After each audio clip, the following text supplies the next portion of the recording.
Hi everyone, welcome to the live virtual classes of CA Intermediate course for paper 2, that is corporate and other laws.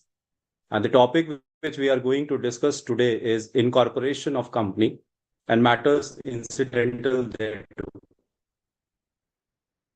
I am Professor Dr. Vijay Kumar Singh, and I'll be taking this particular session in the coming next 3 sessions. Today's session, we will be focusing specifically on the incorporation of a company, the different types of company, how those gets incorporated. Let me take you to the learning objectives of this particular session. If you see the outcome of this particular paper is that at the end of the chapter, you should be in a situation to explain the formation and incorporation of a company, that is different types of companies, which includes private, public, one-person company, and formation of not-for-profit organizations, which is basically Section 8 company. We would expect that you are able to identify the need for Memorandum of Association, that is MOA, and Article of Association, AOA, and any changes which can be done to this document and what is the process of this change, as well as to understand the philosophy behind these two documents, which are also referred to as constitutional documents of a company. And then we will see the effect of registration, what happens when a company gets registered, and all the transactions which happened prior to registration and after registration, what are the implications of it legally. That is something which we will talk about. We will also understand, and at the end of the sessions, you should be able to explain and identify the concepts relating to registered office of a company. It is a very important term. And understand how documents may be served and how the filings are done. So this is a requirement which you will be studying, as well as you will be understanding or knowing about the authentication of documents, proceedings and contracts, and execution of bills and exchange. So ideally speaking, on corporate laws, this is your initial session and you are trying to understand this incorporation thing functions in companies. Now, if you see the structure of this chapter, this is basically chapter 2. I'm sure you would have gone through chapter 1 before, which includes the definition. The different definitions have been provided, as well as the commencement of the company law, as well as the application of company law. That is what is talked about in section 1 of the Companies Act 2013. Companies Act 2013, Chapter 2 specifically focuses on incorporation of company and matters related thereto. And if you will have an overall look at the structures, you will find that the company, this particular chapter focuses on formation and incorporation. This is one part which it talks about. It talks about formulation of Memorandum of Association and Articles of Association and its impact or its implication or its legal connotation. This is something which has been talked about. It also specifies which are the documents needed for incorporation of a company, because when you incorporate a company, there are a number of documents which are required, as well as there are other provisions relating to the incorporation, like, for example, commencement of business, what is registered office, if somebody has to rectify the name, how they go about it, if they have to amend the Memorandum of Association or Article of Association, how they go about it, as well as there are certain provisions relating to conversion of company and subsidiaries and holding relationship. So this overall chapter is bifurcated into sections 3 to 22, as you can see in this particular document. We will see each of these particular sections. In addition to this, there are requirements which is mentioned under the rules. So if you will see, there are two important rules which you have to read along with these particular sections. One relates to incorporation, that is Companies Incorporation Rules 2040 and Companies Registration and Fees Rules 2040. So all the documents which gets registered, there are certain stamp duty and fees which are required to be paid, is get covered under Companies Registration and Fees Rule 2040, because nobody can charge a fee without a legal authorization. and the legal authorization they derive or get is from these rules. Many a times when you read the legislation, you will find there is a term called as may be prescribed. So wherever the word you find as may be prescribed in the Companies Act, you have to refer to one or the other rules. You will be, when you go back and find out the rules, you will see the prescription is there in the rules. That is why whenever we study corporate laws or company law, we have to read the sections along with the rules. So there are the relevant rules for this chapter is Companies Incorporation Rules 2014 and Companies Registration and Fees Rules 2014.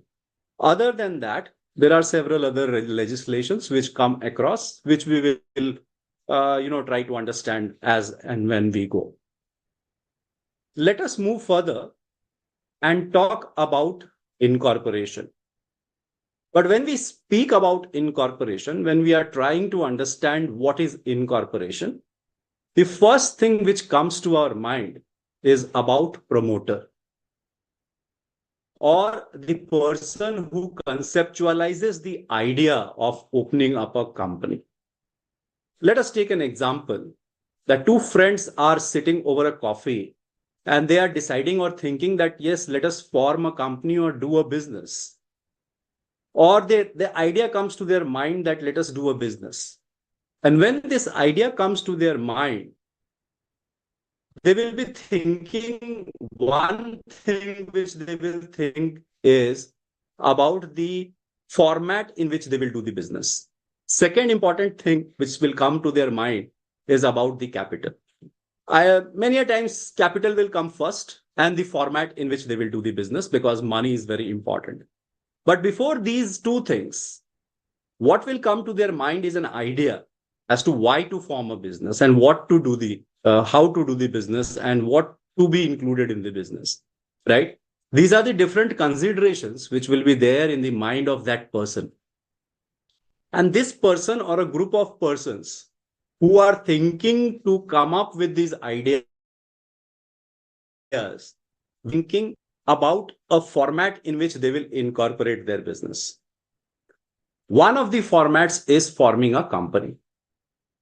Other formats could be the limited liability partnership. They may think about entering into a partnership. They may think about just running a one-person company. They may also think about, okay, fine, we will open only a charitable business. Or maybe they will think that, okay, we will not incorporate it as a company, we will go as a sole proprietorship. So these are the different formats of a company or enterprise, you should say. But when you are talking about company requires some people who will be the promoters of a company. And the role of a promoter is very significant. And this has been talked about in a number of decisions. If you will see the specific definition of a promoter, it has been talked about in Section 269 of the Companies Act. And the definition specifically says that promoter is a person who has been named as a promoter in the prospectus. So generally, whenever you will be going to public for raising a capital or through a private issue, you will be raising a capital. So there will be a document in lieu of the prospectus. There, a person's name will be written as a promoter, then he is a promoter by name. Or maybe a person who is identified as a promoter by the company in the annual return. So if a person is identified as a promoter, then they will be termed as a promoter. Here it is important to note that it may not be necessary that the name promoter is used, So inference has to be drawn. Your interpretation is done. And that is why you will see in number of case laws, the term promoter has been discussed at length. Particularly, say, for example, this Valley Bridge Printing Company versus Green, the promotion signifies a number of business operations familiar to the commercial world by which a company is brought into existence. This is what is the definition given in this case. In another case, that was Twycross versus Grant, it was said that one who undertakes to form the company with reference to a given project and to set it going and who takes the necessary steps to accomplish that purpose is referred to as a promoter. So basically, promoter is a person who takes efforts to bring the company on its legs. Because till the time company gets incorporated, and you will come to know shortly, Section 9 talks about certificate of incorporation, right? So till the time that certificate is issued, the company as a separate legal entity does not exist. So somebody has to support the upcoming of that company. Somebody has to prepare the documents which is needed to be filed for incorporating the company. But it is important here to note that the lawyer who is engaged for drafting a memorandum of association cannot be called as a promoter because the person is a professional. Or for that matter, a chartered accountant who is employed for preparing the financial statements cannot be considered as promoter. Similarly, or a company secretary cannot be considered as a promoter. So these professionals are separate, but a person who is behind the idea and running up for formation of a company is referred to as promoter. So generally, promoter is a person who would have a control over the affairs of the company directly or indirectly, whether as a shareholder, director, or otherwise. So the promoter's designation can be anything. He can be a shareholder, a person can be a director, or a person can have any other designation. But what is important is the essence of his function. And what is his function? His function is to bring the company up and get it running. That is the idea of a promoter. Now, if you will see this definition of a promoter, it is quite self-explanatory. But at the same time, there were situations where it was questioned as to the person is a promoter or not. Particularly in cases of frauds, in cases of defaults, you want to find a person who will take the responsibility of an unincorporated company, which is in the process of getting incorporated, right? And that is where the definition comes into picture. That is where the requirement of understanding who the person is a promoter comes into picture. So ideally speaking, the responsibility of a promoter is basically a fiduciary position. A fiduciary position means what? A fiduciary position is basically a position of trust. And there are several relationships which can be classified as a fiduciary position. One of the fiduciary position is that of an independent director in a company. Now here as a promoter, when a person is having a fiduciary position, they require two things, two duties are cast upon them. One duty relates to not making a secret profit. And second is to disclose to the company any interest in the transaction he himself has. I'll give you an example. This case of Erlanger versus New Sombre Phosphate Company Limited is a classic case on this fiduciary position. And if you will have a look at this particular case, in this what happened is Erlanger was a part of a syndicate which owned basically mines, right?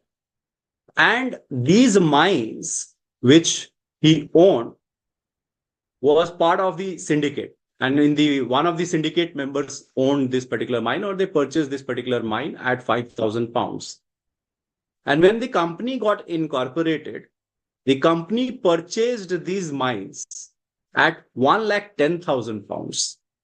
Where is 5,000? Where is 1,10,000?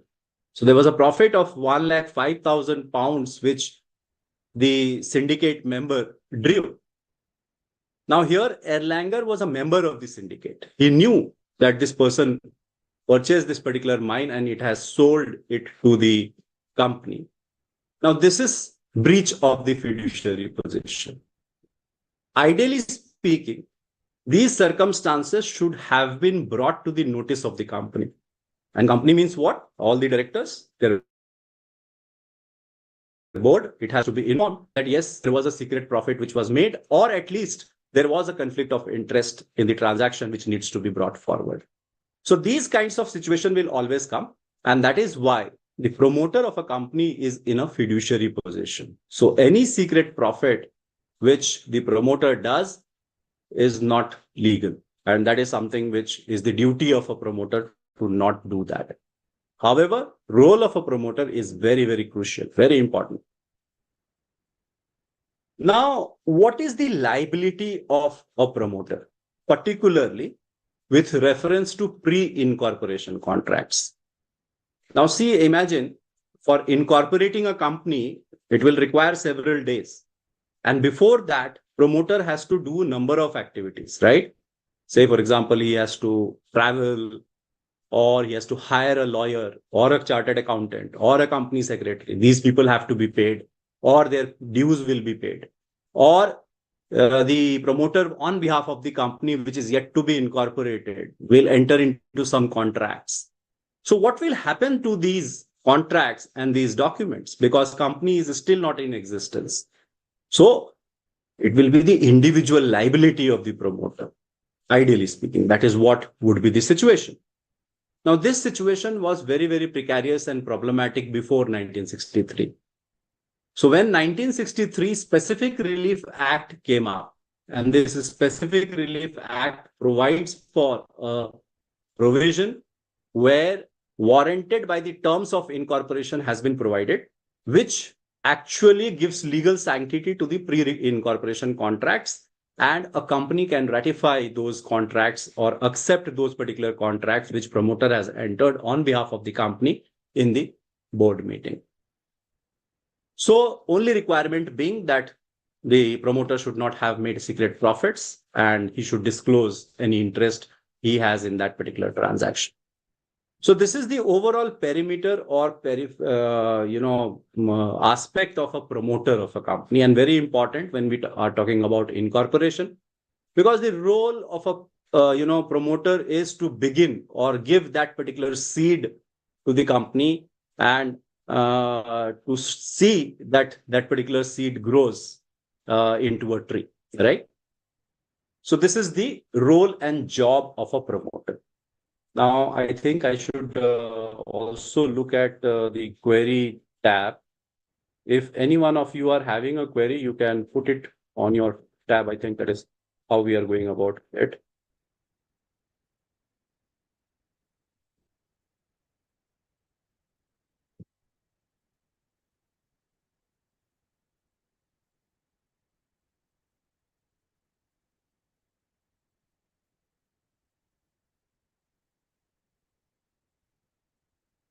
Yes.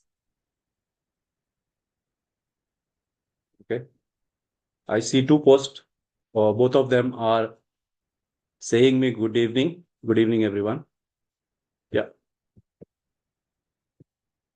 Any questions?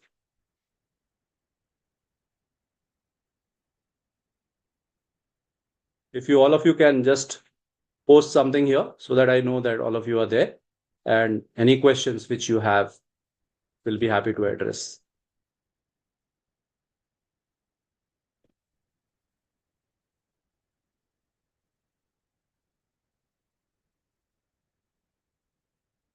Okay, someone has raised their hand. Okay.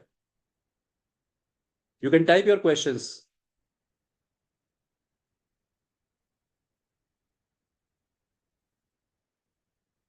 Yes. Erlanger case study is basically relating to the promoters, and I'll explain it again.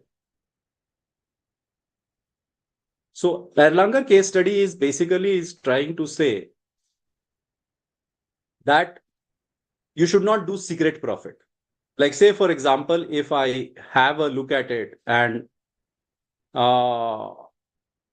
say Aditi and Adishri, both of them decide that, okay, we have to form a company, right?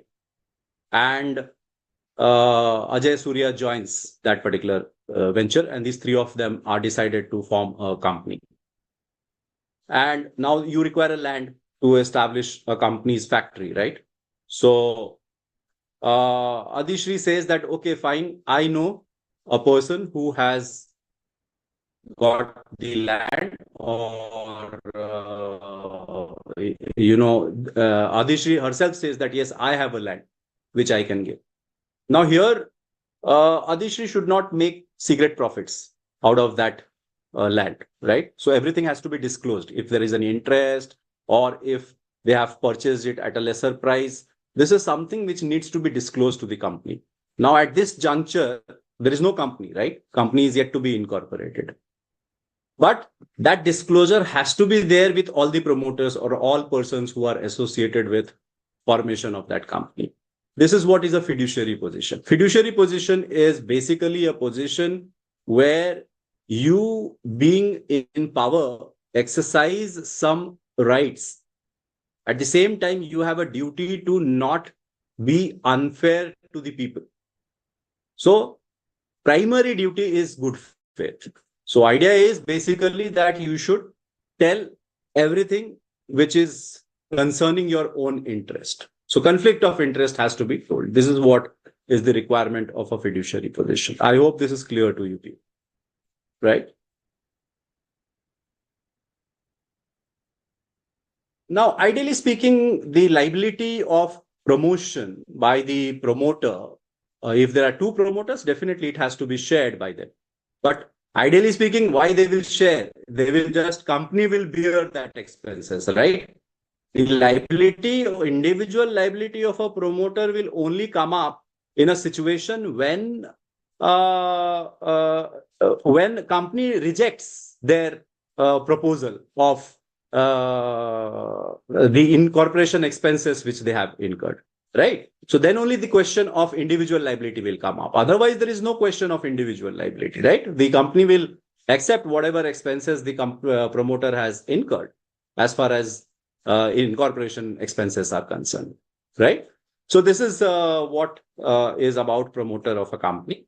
Now let us proceed further.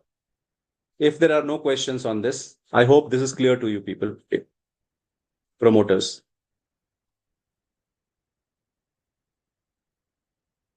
Okay.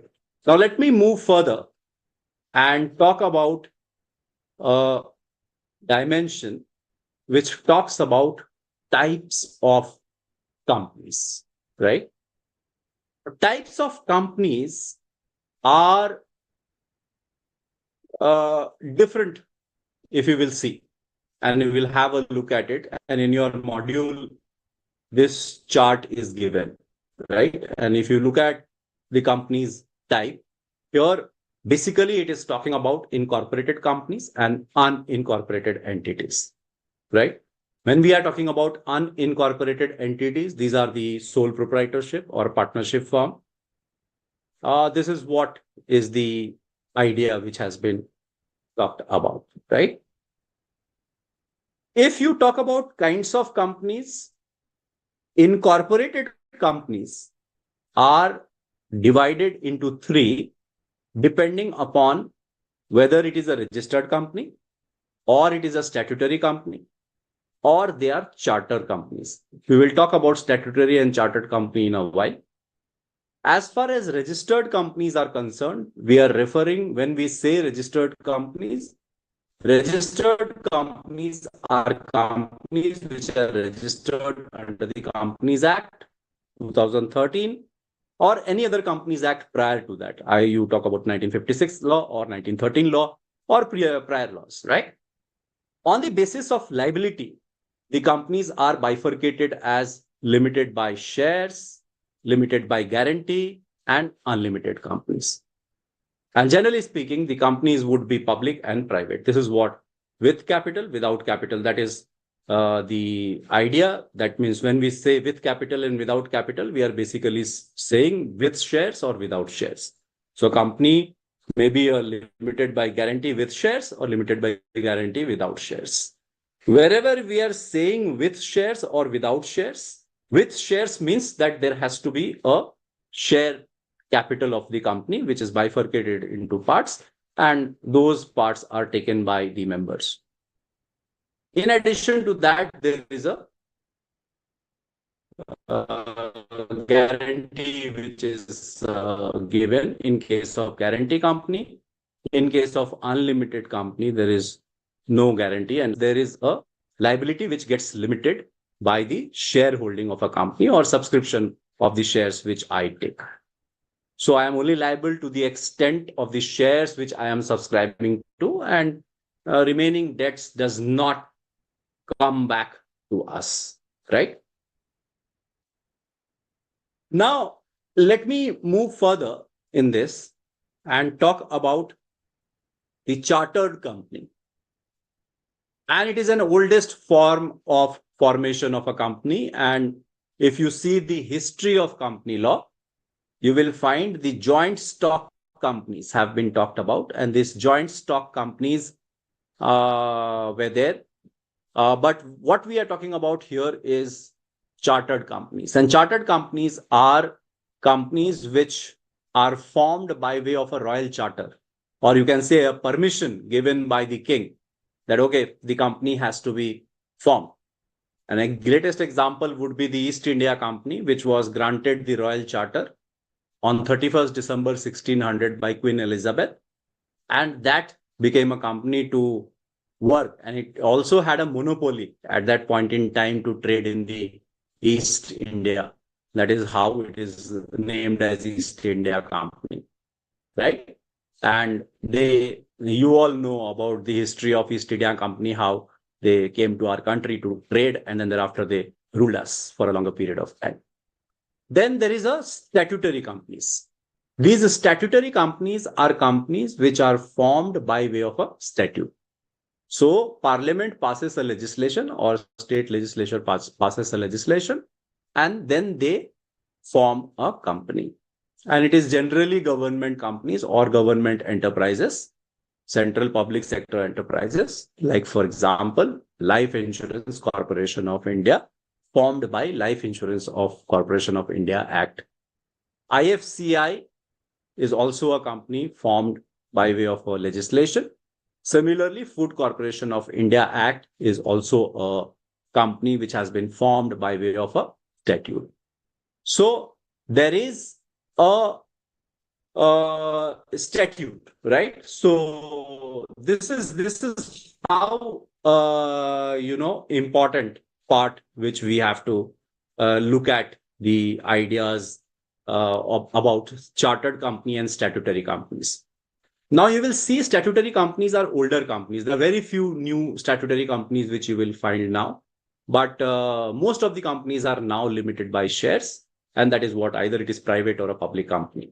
Chartered company, you saw it was a older duration, but now there are no more chartered companies which are coming up. However, there is nothing prevents a chartered company to be chartered again, but the formats have now changed, and everywhere we are talking about a company which is with a limited liability. Now, Companies Act 2013 in section 3 talks about formation of a company. And if you will analyze the Companies Act 2013, section 3 particularly, you will find it is talking about two primary kinds of companies, right? One, it is talking about a private company. Second, it is talking about a public company. Private company, it qualifies it with number of persons. So the difference here is two or more persons. When they are there, that is a private company. And further, there is a sub-classification of these private companies. There are two special kind of private companies mentioned under the Companies Act. One, which is referred to as one-person company. And second one is called small company, which is under section 2, subclause 85. I will not cover in detail section 285 or small company. Briefly, I will tell you what is a small company. Small company gets decided on the basis of paid up capital. Okay. And when the paid up capital does not exceed 4 crore rupees and its turnover does not exceed 40 crore rupees, then it is referred to as a small company. So generally, you will see nowadays companies, we are talking about startups, we are talking about supporting small companies, particularly MSMEs and all those. So that is why there is a requirement of small company. And this is a specific definition which has been provided in the Companies Act 2013. You will also note that prior to September 15th, 2022, the limit for small company was lesser. That is 2 crores and 20 crores. 2 crore rupees as the paid up capital and 20 crore as the turnover. The implication now here is of 4 crore and 40 crore that more number of companies can be brought under the net of small companies, and the benefit of a small company can be given to them. Now, what is the utility of these classifications? The utility of these classifications is that the Companies Act regulation or compliances does not apply to all classes of companies. So if you look at from the perspective of stringent regulations, public company is having most stringent regulations. Then there are certain exemptions and relaxations which are given to private company. So everything which applies to public company does not apply to private company. And that benefit is given to private company. Further benefit is given to one-person company and small company. So there are certain compliances which are not required to be followed by private company or one-person company or small company. So these exemptions are there. So that is why you see there are different categorization of companies which have been talked about under the formation of company section 3. But overall, there are two categories which have been talked about: private company and public company. In case of private company, the minimum number of required people is 2 or more persons. And in case of public company, it is 7 or more persons. One primary requirement for any business entity is that they cannot form an organization to defraud people, right? It has to be a lawful purpose. Object should be lawful for incorporating a company. It should not be an unlawful object. Like say, for example, a company cannot be incorporated for running a price checks because it is an illegal activity under the PCMCS Act, right? Similarly, there may be certain illegal activities, res extra commercium, like say, for example, liquor business. That may not be requirement, that may not be lawful unless there is a license which a person gets for that, right? So this is important, right? Now, yes, Nanda, for private company, maximum is 200 members, right? You are very correct. Now, what is the requirement under section 3? Section 3, it is saying that these people, the 2 people in case of private company and minimum 7 people in case of public company, must sign or subscribe the memorandum of association of a company and comply with the requirements of the Companies Act. This is what is a requirement which has been given. We will come to your question, Anushka. In the next slide, we are talking about private and public companies, so we will see that. Now, these private and public company, both of them now further can be incorporated into 3 different types, which has been talked about, right? One talks about companies limited by shares. And this is the primary format in which companies are formed. That is company limited by shares, either private company limited by shares or public company limited by shares. There are 2 other kinds of companies, like for example, company limited by guarantee. Now, these are generally not for-profit entities. So for-profit entities generally don't incorporate it by way of a limited by guarantee.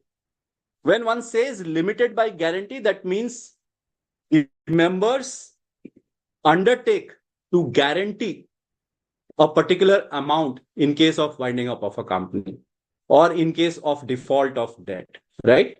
So that is what is a company limited by guarantee. So these are not for-profit entities. And there may be unlimited liability company also, wherein the liability of a company is unlimited. And we will talk about it towards the end of my presentation today. And this is a rare occurrence. So you will not find, because if anybody has to be forming an unlimited liability company, why somebody will go ahead and form or take so much of an effort under the Companies Act for forming a company which becomes an unlimited liability company. But it has a connotation. It has an important connotation in a way that if someone is not following the norms of a company law or they are falling short of certain things, the company may be classified as unlimited liability company, and individual members of that particular company will be liable for the debts which is transacted.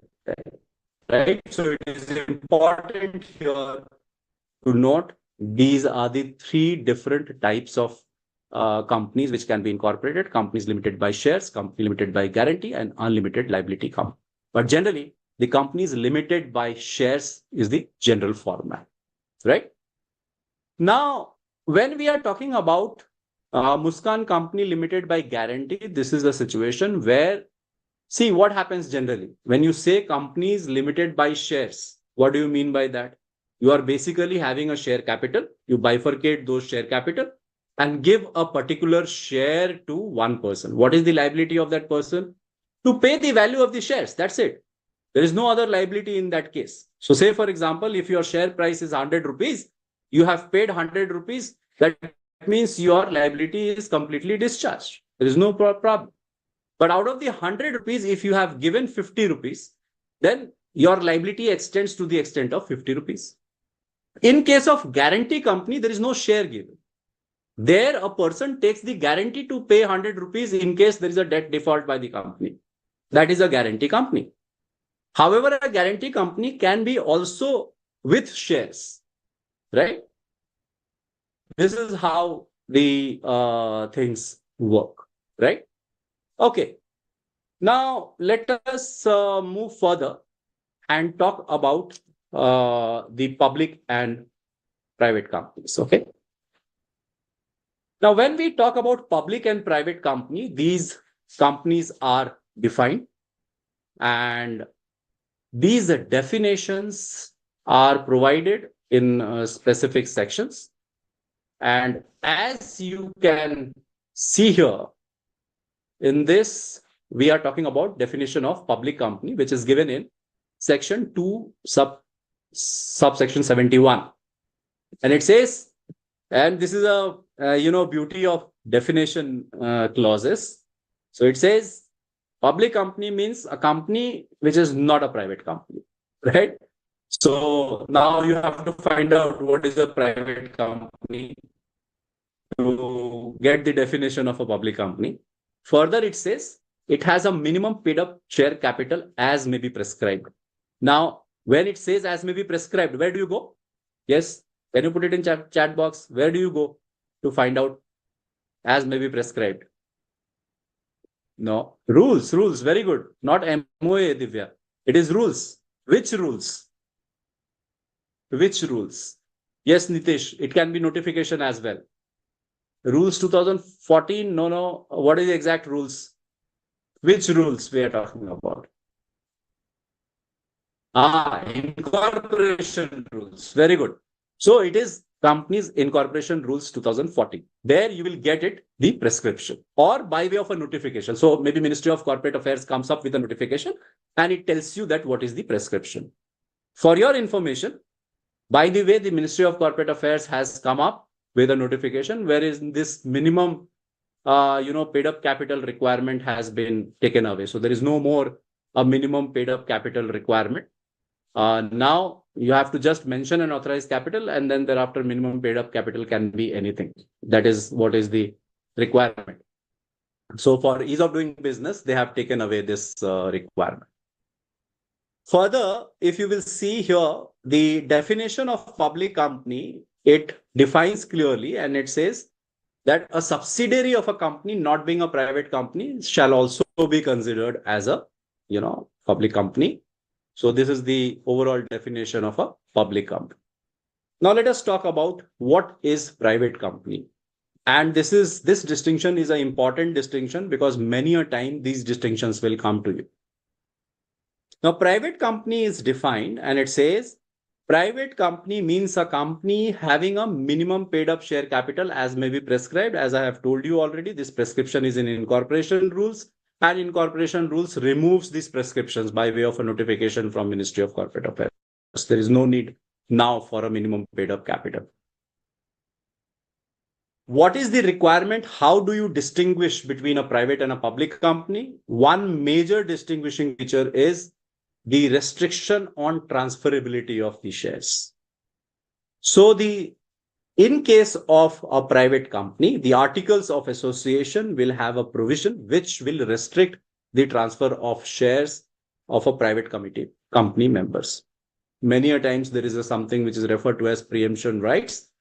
These things we will talk about when we are covering the articles of association. We will go into the depth of this in detail. Understand that the private company shares are not freely transferable or not that freely movable kind of a thing, or fungible, you can say, or you can say liquidity of the shares of a private company is not that as it is with public company. For a simple reason that a public company, if it gets listed, then that particular company has to be, will have a market wherein you can sell the shares and buy the shares. In case of private company, that cannot happen. Further, there is a limitation on the number of members, as some of you have already pointed out in the chat box, that there is a restriction on the number of members. For private company, it is now 200 companies. Previously, this number was 50. Now it is 200 after 2013 Act. And an elaborate discussion on this under the 1956 Act has been done in Sahara case.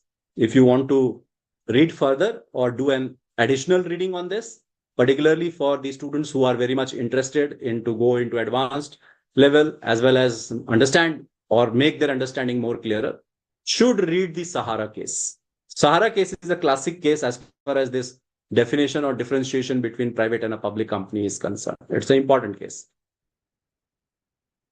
Further, it talks about a proviso wherein it is talking about a situation where if a person or two or more persons are holding one share, then it is considered as a single member. So when you count 200, you don't include that. Further, in case of a private company, if there are people who are in employment of the company, that is also not counted, or maybe people who have if were in the previous employment of the company and they are holding the shares. Basically, the shares are held by the employees are excluded in case of counting the number of 200, right? And the third criteria which for a private company is basically it prohibits any invitation to the public to subscribe for any securities of the company.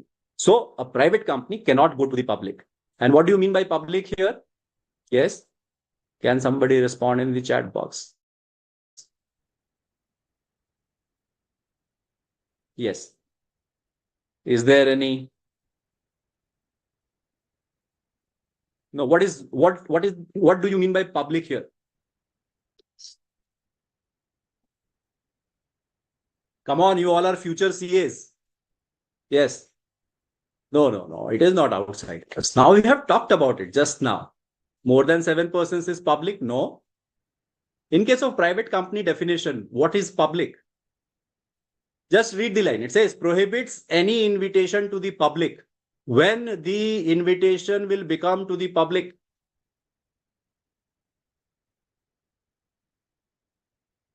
I am amused by your responses. Very nice.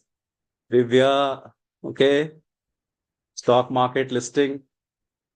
See, I'll tell you, the company law is very simple. You have to put your head very simply, and then you will be in a situation to understand it very, very well. Now, see what it is saying. Read subclause 2 of 268(2). What it is saying? It says, except in case of one person company limits the number of its members to 200. So what is the maximum limit of a private company? Is 200.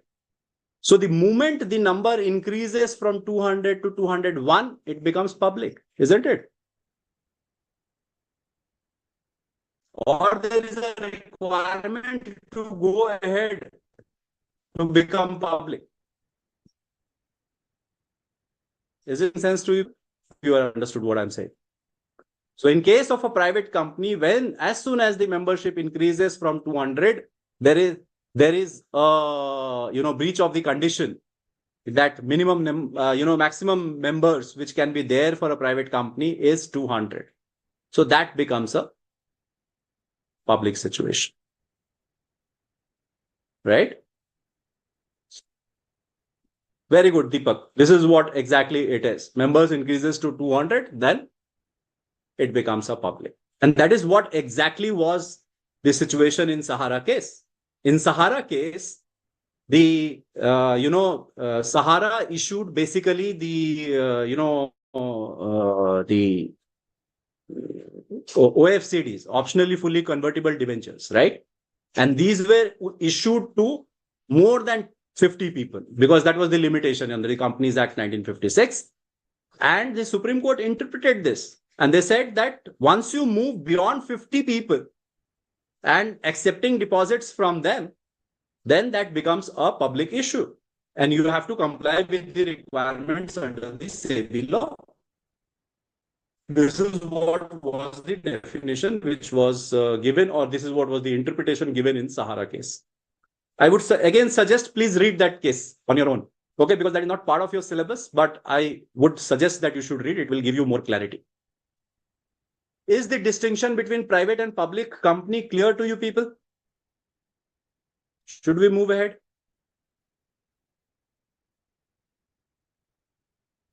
Good. Now I think I missed a question. Somebody had a question above. Give me a second. Let me check.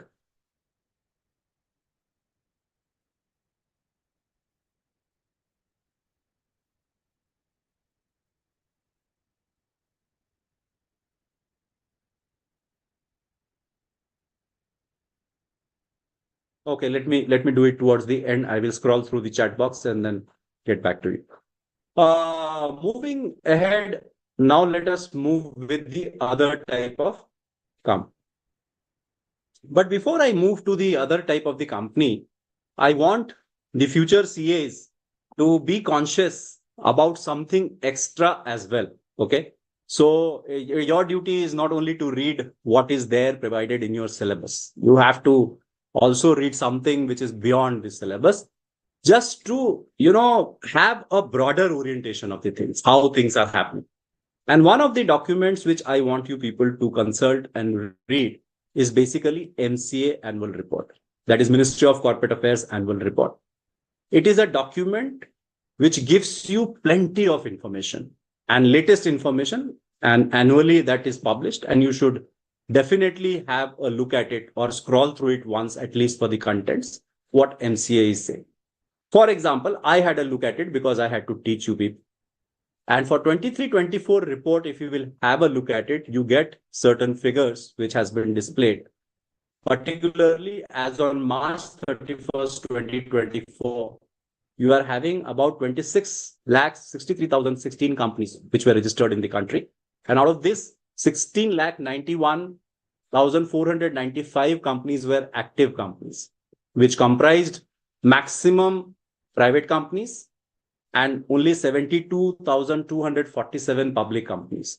So you can see there are the majority of the companies are private companies. And majority of the active companies, about 80% were operating in the activities covered under 5 broad heads, right? And which are these 5 broad heads? Services, right? 28%, manufacturing 20%, trading 13%, community, personal and social service about 11%, and construction 8%.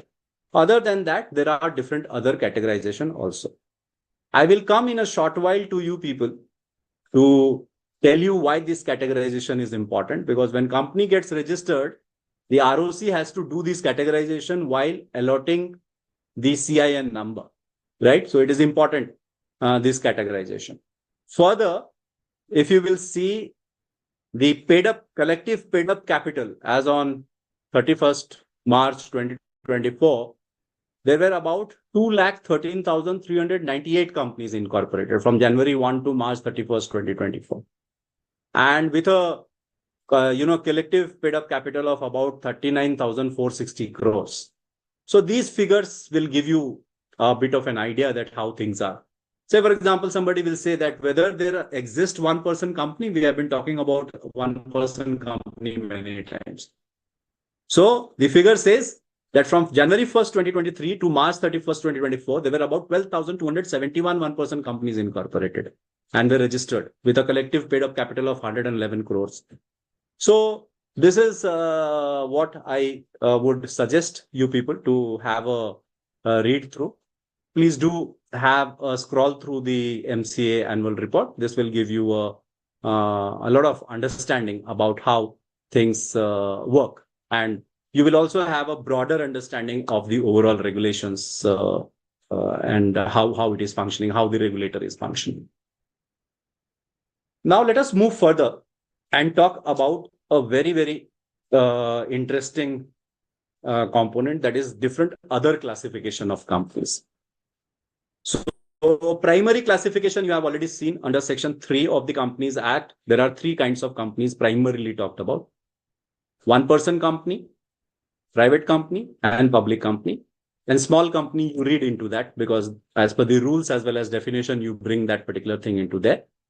And these companies are either limited by shares, limited by guarantee, or it can be an unlimited company. Now, there are different other types of companies also in terms of compliances, right?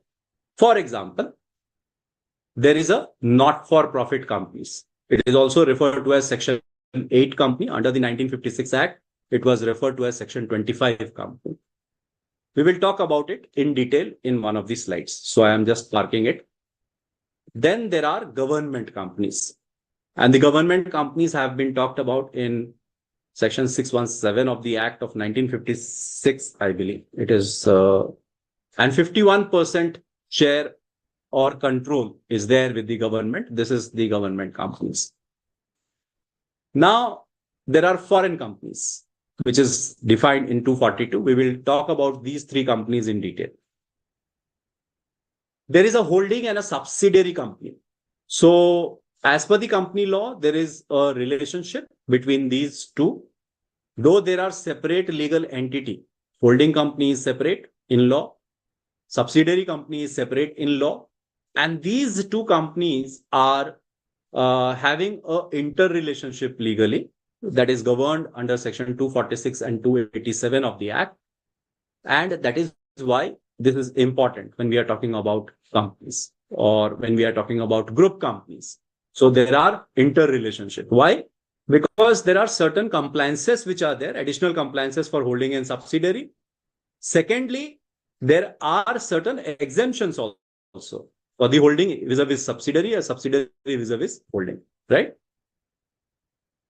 Now, there are companies which are classified as producer companies also. This is an interesting one. Now, if you will see producer companies, it is mentioned in Chapter 21A of the Companies Act. When Companies Act 2013 came up, the producer companies provision were not incorporated under the Companies Act.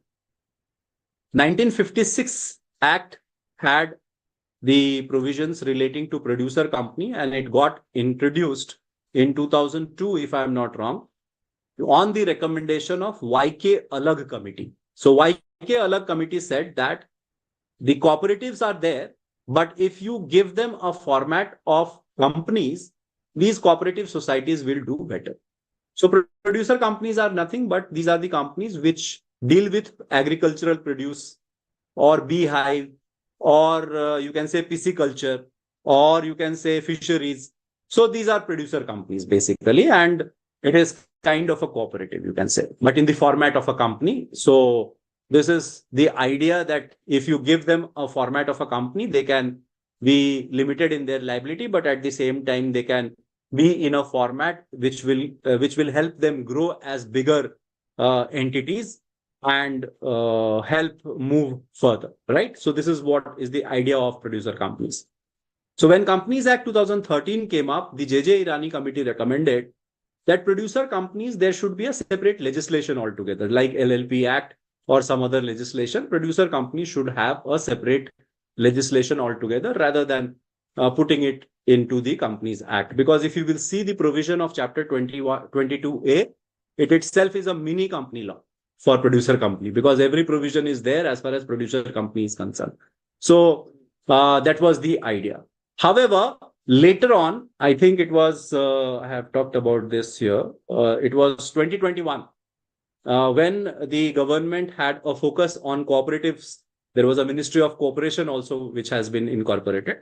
They came up with this idea of producer company to be given a provision under the Companies Act. And that is how, under the company law now, you have a provision for producer companies. And this is quite similar to what was there under the Companies Act 1956. So this is a producer company. For incorporating a producer company, there are provisions, specific provisions given there in. So this is not again part of your syllabus, but you should know about it, that this is also a form of a company, because you never know when you become a CA, you have to serve a producer company. So then it will be useful to you. Yes, Sai, you can say that it is modern form of corporate society. Yes. ZU means basically the Tambeshwari, basically it means the number of the section. So it starts with A to Z, and then ZA, ZB, ZC, like that. Okay. So ZU is towards that. Now let us move ahead. There is another form of a company which is there, which is called Nidhi companies. And these are thrift companies. These are companies for small, what you can say, financial unit or collection of money in villages or otherwise. Here, basically, Nidhi companies, the license is being granted by the central government. So they are recognized as Nidhi companies. So this is also a format or a kind of a company. One of the latest addition, which is because of this International Financial Services Centers Authority, IFSCA, there are IFSC companies. And these IFSC companies are specified private company, IFSC private companies, right? And they can only be formed by limited by shares. They cannot be limited by guarantee or unlimited companies. They have to be mandatorily limited by shares. And one of the biggest example of IFSC, center is Gift City in Gandhinagar. So that is the first IFSC, and they have a separate legislation where IFSC company can be incorporated. IFSC company have their special privileges as per the SEC law, IFSC Act, and generally you will see it is kind of a carved out jurisdiction where certain provisions of the Indian law does not apply. They have their own law which applies to them directly, particularly the exemptions. Nowadays, universities and many other entities, particularly banking companies, insurance companies, have opened their office in Gift City. That gives them the privilege of operating outside the jurisdiction of India, and provided a specific jurisdiction in that area in which the company operates, right? So this is about the IFSC company, right? Yes, it is limited by shares, and it can be a private, it has to be a private company because they cannot go to the public. That is the point, right? Now, let us move ahead and talk about the other formats, which I was talking about. One person company. And this is a very, very interesting company. And we have already seen that there are more than 12,000 companies incorporated last year. Nitish, IFSC basically is a entity, and it is an special economic zone kind of a thing, okay, which has been incorporated in Gandhinagar, Gift City, and any company which gets incorporated in the jurisdiction of IFSC, it is referred to as IFSC company. Got it? So wherever IFSC company gets incorporated in Gift City, that will be referred to as IFSC company. However, this IFSC company has to be limited by shares. It cannot be unlimited company or, company limited by guarantee. That is the idea, right? If you want to read more, you go to the IFSCA website, you will get more information there, right? I have given you, you can look at, this is International Financial Services Center Authority. So their website is there. There you will get more information about it. Now, let us talk about one-person company. Now, under the law, Section 3 specifically talks about one-person company. And as the name suggests, name is explanatory in itself. One-person company is a company with one member or one person. So the company law actually tried to support a sole proprietorship or an individual person who wants to limit their liability of doing a business, right? So say, for example, I want to do a business, but I don't want to do it with a unlimited liability, right? So I want that my liability should be related to the share capital with which I am forming the company. That is why this legal recognition or this legal aspect is provided under the Companies Act 2013. Now, if you see the provisions of one-person company, only natural persons can form a one-person company. A firm cannot be a member of it. And the person concerned has to be an Indian citizen, whether it is a resident in India or otherwise. So it can be an NRI, but person has to be a natural person. A minor cannot form a one-person company because they cannot take liability. You are referring to Contract Act. Under Contract Act, minor has a limited capacity to contract. So with that limited capacity, a minor cannot be forming a one-person company. So a natural person is eligible to incorporate a one-person company, whether he is a resident in India or he is a resident outside, but must be a citizen of India. When you are talking about resident in India, it means basically a person who has stayed in India for a period not less than 120 days during the last immediately preceding financial year. Now, this one-person company has to provide for a nominee in the memorandum of association. So whenever there will be a memorandum of association which will be framed, person has to give the name of the person as well as the consent of the person who will be acting as a nominee for the one-person company. Why do you require a nominee? Yes. Any response? Why do you think you require a nominee?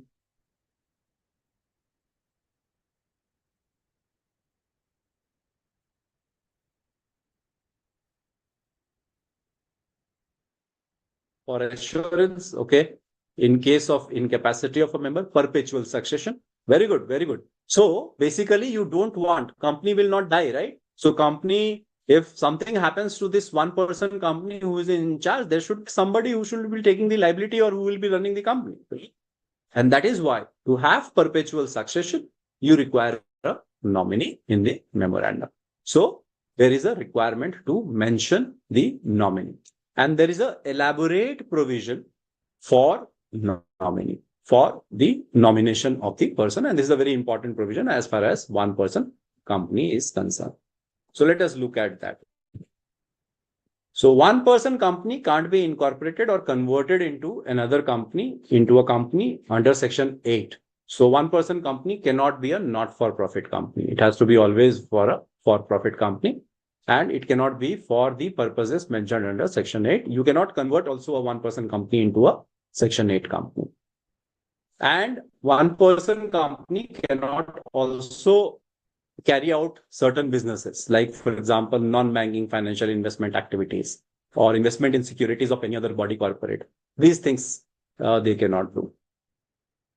Further, the person or the nominee needs to be nominated in the respective forms with these prescribed fees as mentioned. And there are three situations which can happen in case of one-person company and nominee relationships, right? One, there can be a withdrawal of consent by the nominee. So whosoever is the nominee in the memorandum one day may decide, okay, fine, I am withdrawing my consent. I don't want to be part of this one-person company. This is one situation. The second situation could be where the one person or the person whose company is that he wants to replace the nominee with another person. So this can be the second situation. And third situation, when nominee himself becomes the member of a company. Say, for example, X is the person who is having the one-person company and Y is the nominee. X dies, Y becomes the member by default because he has been nominee. Then that is a situation. These three situations have to be dealt with under the law. And in all these situations, there is a requirement of disclosure or information which needs to be given to the registrar of companies. And there are certain periods provided. Like, for example, when a natural person shall not be a member of more than one person company at any point of time, right? So one person, there is a restriction. One natural person can be a member of only one person company, not more than that. So the period provided for the nominee is 180 days. So say, for example, X one-person company, N is a nominee. So X one-person company, X dies. Now N becomes the member of this company. But at the same time, N has been a nominee of another one-person company. Then in that particular situation, he has to resign or he has to take away from the position of that one-person company. So one person can be either a nominee or a member of one-person company. Only one-person company he can associate with. So this is the requirement under the law. Now there is also a requirement that whenever there is a change in the nominee's name, there is no requirement of alteration of memorandum of association, and it will not be considered as alteration of memorandum. And accordingly, the legal provisions relating to alteration of memorandum will not be carried forward, right, or taken into consideration. One person company has several. Anirudh, if you have a question, you can just put it across, right? Okay, I got your question. Let me see what you have said.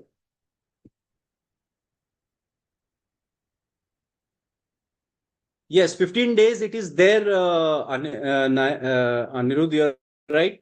But that 15 days is for the two other cases, right? Where withdrawal of consent by the nominee is there. So within 15 days, and in another situation where the one person company owner wants to change the nominee. In those situations, it is 15 days. The third situation is where a person dies and the nominee becomes, takes charge of the company. In that particular situation, if that person is already a nominee of another company, he has to, make sure that somebody else becomes the nominee of that company, and that has to be done within 180 days. Is it clear to you? Right. Okay. Now let me move further. And I was talking to you about some exemptions. And as I told you, there are several exemptions which have been given to one person company. And those elaborate, compliances are not required for one person company. And these are some examples I'm just giving you, and more provisions you can read.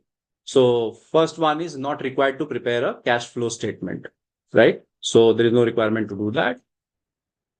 There is no requirement to furnish the annual return under section 92, and it can be signed by the director and not necessarily a company secretary.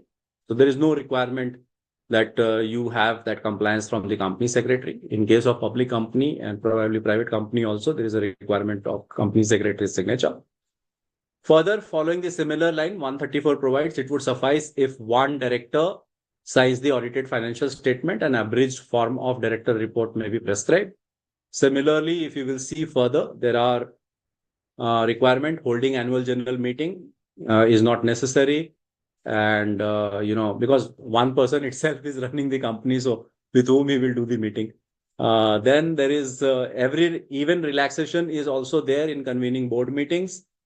Section 173 requires OPC to hold only one meeting of the board of directors in each half of a calendar year. And then by Section 137, the OPC are allowed to file financial statements within 6 months from the close of the financial year as against 30 days. These are the things which are there. Yes, Shanti, I think for solving, because probably you will have some practical based questions also. So it is better that you remember these provisions, because you people are the chartered accountants, okay? And you have to service your clients. So whenever a client asks you a question, you have to have the answers. You cannot say that I don't have answers, right? So that is why you need to be aware. Abridged is the shorter version, right, Manu? So there are certain things which are of a larger version, like for example, abridged prospectus. So when you say abridged prospectus is that requirement. Yes, somebody has asked an interesting question. Section 173 के ऊपर 6 क्यों लिखा है? 6 ऊपर इसीलिए लिखा है क्योंकि वो एक फुटनोट है और जो कॉपी करते समय में वहां छूट गया है, इसीलिए वो वहां पे है. अदरवाइज उसका कोई रेलेवेंस नहीं है. So you can just ignore that. Okay. Yes. Isha, I explained IFSC already, right? Resident, otherwise, that means that resident is not mandatory. Resident or otherwise. Yes, very true. Shruti Kumar. So even an NRI can form this company, but the person has to be a citizen of India, right? Okay. Shall we move ahead? Yes. Annual return is a requirement where companies are supposed to file the annual return with the registrar of companies, right? That is what is the annual return, Nayan. Okay. ROC is registrar of companies, Sai Charan. We will come to that in a while. Now let me move further. Okay. Hold on your questions. I will ask when I ask that, yes, ask questions, then you can ask. Okay. Extraordinary general meetings. Okay. There are two kinds of meeting. There is an annual general meeting, and any meeting other than annual general meeting is referred to as extraordinary general meeting. And there are procedures under the Companies Act for calling these meetings, but this is not part of this chapter which I am teaching right now. So concentrate on that. Okay. Let us move ahead. Okay. So now there is another type of company that is called government company, right? And I want to spend some time on this. So 245 defines government company. And I ask this question many a times to people. What is a government company? Can you people try to attempt answer? What is a government company?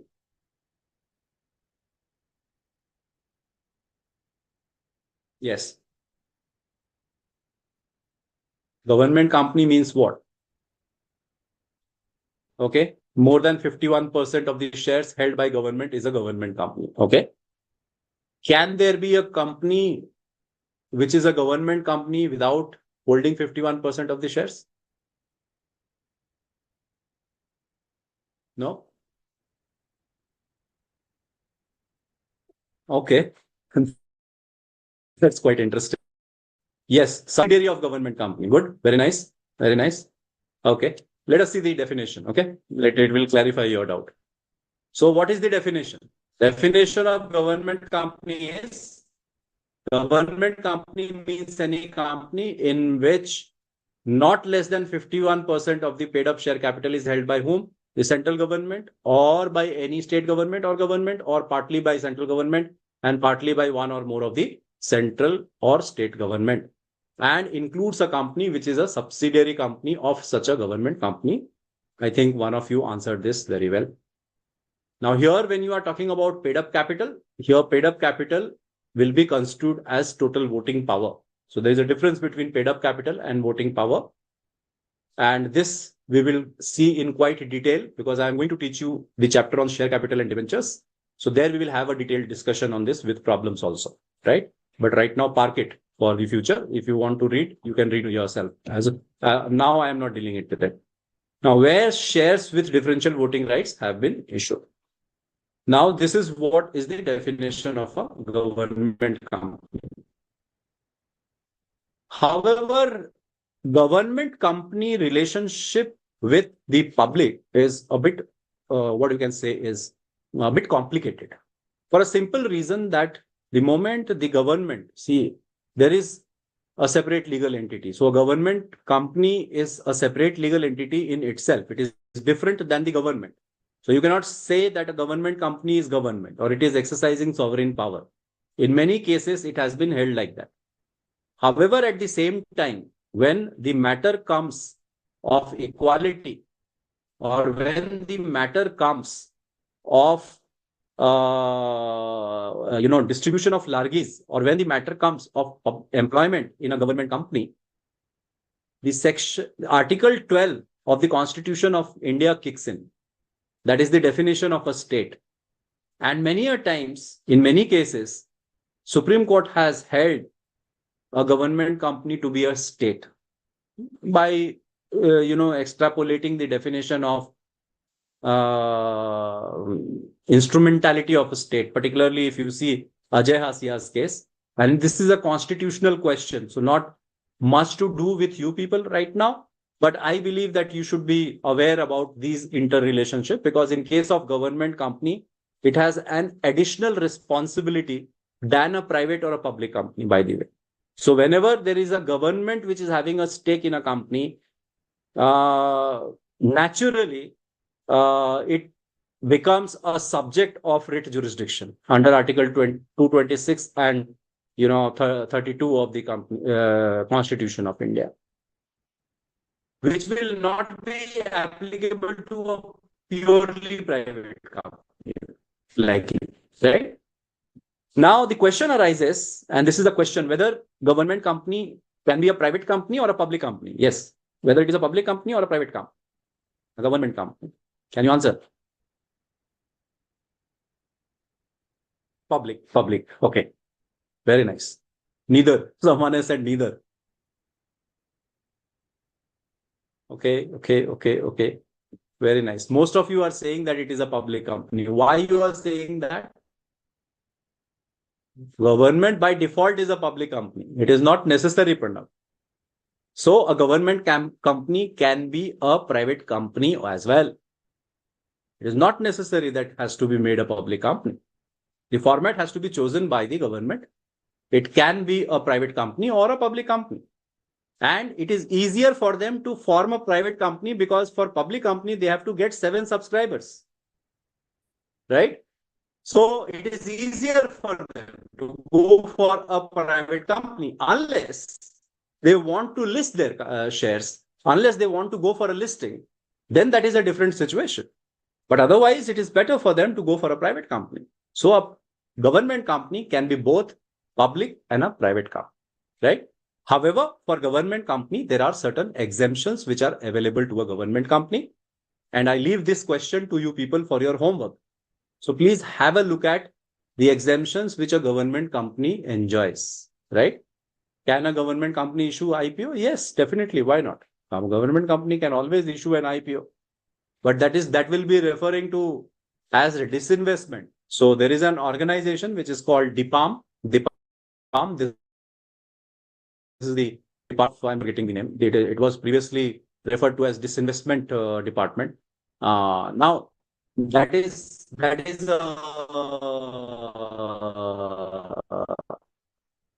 yes, Hardik. Thank you for that example. GSTN is an example of a private company. Very good. So this is what is the nature of a government company.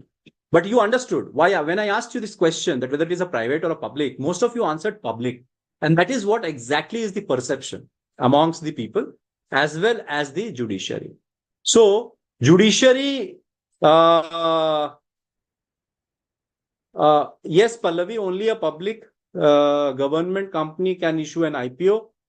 It is not necessary. A private company can issue an IPO and then become public, right? So it is not necessary for you. It is a simultaneous exercise. What is the requirement? A private company goes for an IPO, right? Because it is going public, right?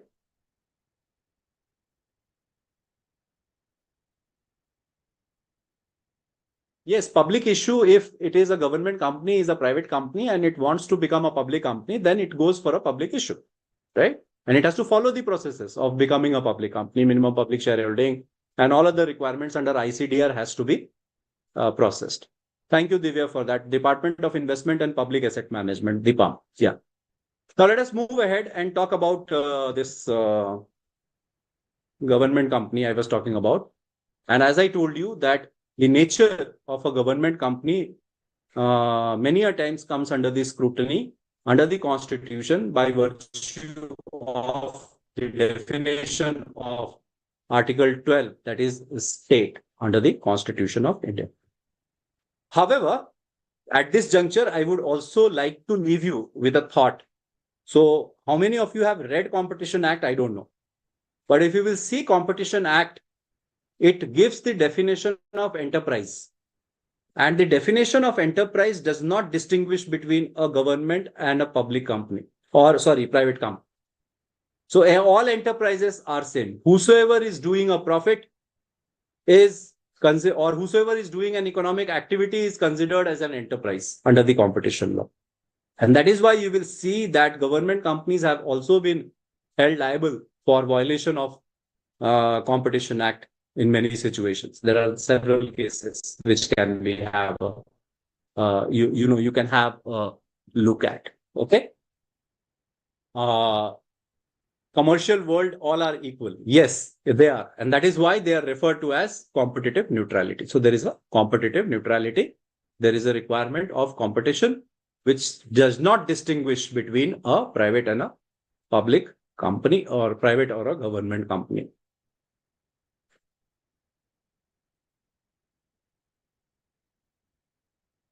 Yes. So it all depends, Onkar. 49% can be held by general public, or it can be held by, if it is a public company, then definitely 49% held by general public, or it can be banks as well. Say, for example, some financial institutions as well.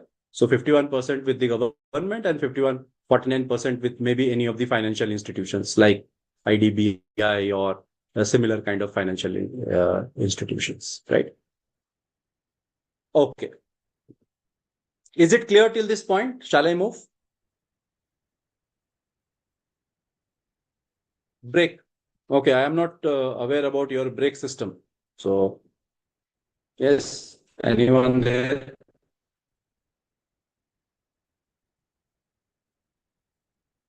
From the organizers, they want a break. Okay, 15 minutes of break. When you take? Now?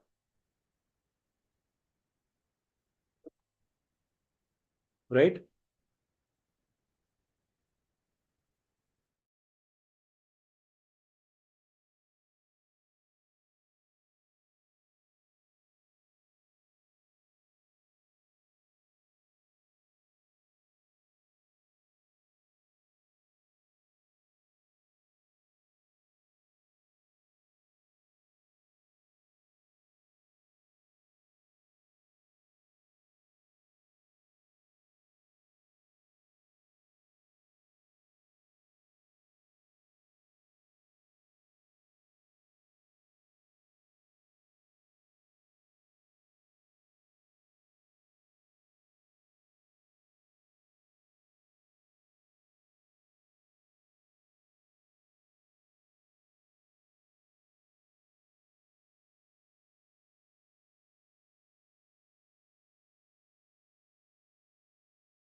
Hi, everyone.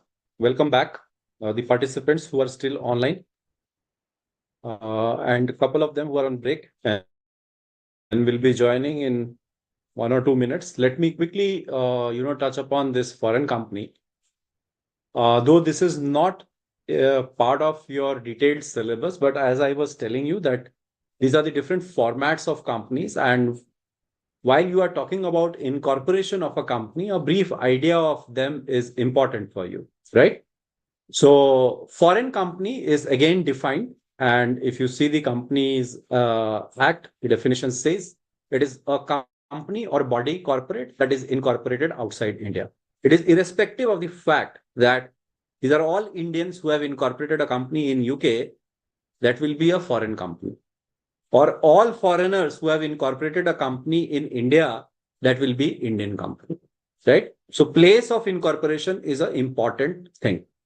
As it is with sea vessels, the flag of the nation is important. Similarly, here the incorporation place is important.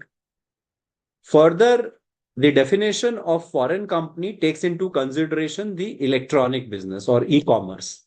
So this is either any company, foreign company, which has a place of business or conducts business in India, then, or either physically or electronically, they are supposed to do certain compliances. And these compliances have been mentioned in chapter 22 of the Companies Incorporated Outside India. That is the chapter 22 of the Companies Act. Other than that, you can see the logo of the Reserve Bank of India. All foreign companies are subject to the requirement of the requirement of the FEMA law, that is for Foreign Exchange Management Act. Hardik, HSBC Bank and Citibank, these are the two banks, but these are foreign banks. I have to check that and then get back to you on this, right? I'm not aware whether they have incorporated it under the Banking Regulation Act or they are the bank which are, to my understanding, they must have incorporated the bank under the Banking Regulation Act in India. But let me check it and get back to you. It is not correct on my part to give you a answer which I'm not sure of. Now let us move ahead and talk about another type of issue, and that is basically Section 3A. And this is a section which has been incorporated by an amendment in 2018. And you can see any amendment which comes to the company law comes because of some experiences by the ministry and operation of the law. So they may have observed that there are companies which are though listed as, though incorporated as public company, their members have gone below 7. Or they are private company, but their members have gone below 2. Like it is operating like one-person company. Then in those situations, the individual members are made severely liable. That means they have their own individual liability.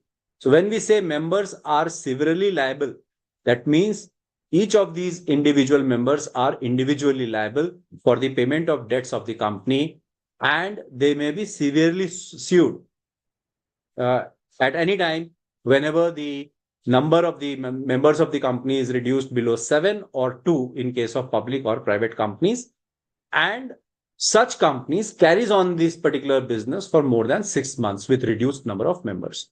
So what is the default? Default is basically that they are aware. And the third point is that every such person who carries on business after those 6 months is cognizant, that means aware of the facts that business is carried with reduced members, they will be liable for payment of old debts or company contracted during that particular time after elapse of 6 months. So 6 months is a breathing period by which they have to actually set the house in order.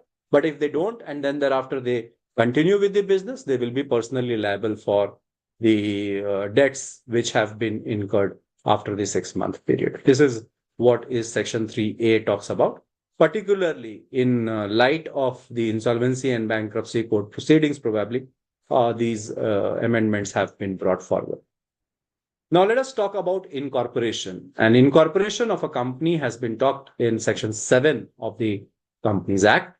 And Section 7 talks about incorporation, and it says basically that there shall be filed with the registrar within whose jurisdiction the registered office of a company is proposed to be situated the following documents and information for registration. So there are registrar of companies across the country. This particular map shows you various authorities under the Ministry of Corporate Affairs. That is RD, that is Regional Director. OL is Official Liquidator. RD is Regional Director. ROC is Registrar of Companies. But for the purpose of incorporation of a company, there is a centralized system also. So if you will see, with effect from 23rd March 2016, there is a Central Registration Center, which is also known as CRC. I recollect when I was with Indian Institute of Corporate Affairs, at that point in time, CRC was located there. At present also, I believe it is located there. And CRC, since it is a central registration center and it works virtually, it is immaterial where the office is.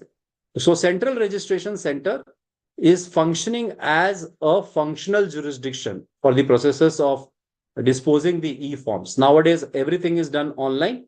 So you don't require actually to go to an office and do this. So your first initiation of incorporation nowadays happens online, and it is all routed through Central Registration Center in the beginning. And then rest of the compliances are with the Registrar of Companies. And these Registrar of Companies are 25 in numbers. If you will see, they have the major offices in major cities, and their jurisdiction is set out. If you see the Companies Act, as per Companies Act, I'm just not recollecting the section in which ROC is defined, probably 360 or 65. And they have their jurisdiction. Like say, for example, if someone has to register a company in Goa, they will go to Panaji. If somebody has to register in Pune, Pune has a ROC. In Delhi, Delhi has a ROC. For Haryana, we have Chandigarh as an ROC. Then in Uttarakhand, we have Dehradun, there is an ROC. So like that, these ROCs are there where these compliances, registration documents has to be submitted. But the initiation part, that is taken care of by Central Registration Center, which is located in Manesar, as I told you. Now, let us move ahead and talk about incorporation a bit more. But before we move on to this incorporation part, just for your information, you may be aware about ease of doing business ranking. Now it is not being done. The World Bank used to do this ease of doing business ranking. And there were many parameters, out of which one of the parameters which World Bank used to test was the starting a business. At what minimum time and what minimum procedures are utilized, or whether there is a single window or not. These were the parameters on the basis of which ease of doing business ranking are being calculated. So you can see the movement of ease of doing business ranking from 142. We reached in 2019 to 63rd. After that, World Bank actually discontinued this ranking, so we don't have rankings thereafter. But you will see that EODB rankings of starting business moved from 179 to 137 in 2019. And these were just because of the efforts which Ministry of Corporate Affairs has taken for easing out the incorporation process. And one of the incorporation process easing out was done by this CRC. And what was its objective? Its objective was very clear. Application for name reservation and incorporation of a company should be processed and completed within D or D+1 days. That is, the day a payment confirmation is done, either on the same day or the next day, it has to be incorporated. But you will see the process. In process, there are certain procedures which needs to be done before the payment confirmation is done. So all the forms needs to be filled in before you reach the payment stage. But once you make the payment, after that, it should not take more days for giving you the registration. So this is what the change which has come up. And this change has come up with a mechanism which is called Spice E Plus. Previously, it was referred to as a Spice E, and now it is referred to as Spice E Plus. I will tell you what is the full form of that. It is an integrated web form where offering 10 services. They are offering 10 services by 3 central government ministries and departments together, like Ministry of Corporate Affairs, definitely for registration, Ministry of Labor and Department of Revenue in the Ministry of Finance, and one state government. It is talking about Maharashtra. So any company which is registered in Maharashtra has to have some more compliances. Similarly, I think if I'm not wrong, West Bengal also has a provision. So that is got added here. And there is one more state I'm not recollecting right. Thereby saving as many procedures, times, and cost for starting a business in India. So basically, Spice E Plus is a part of various initiatives and commitment of Government of India towards ease of doing business, as I told you before. Now let us look at the incorporation process. And as I told you before, Spice E Plus is basically known as simplified pro forma for incorporating a company. So that is Spice. Now let us look at the process. And if you will see the process, here we are talking about first thing which is required to be decided or understood is whether it will be a public or a private company. Why do you require this information? Yes. Any one of you?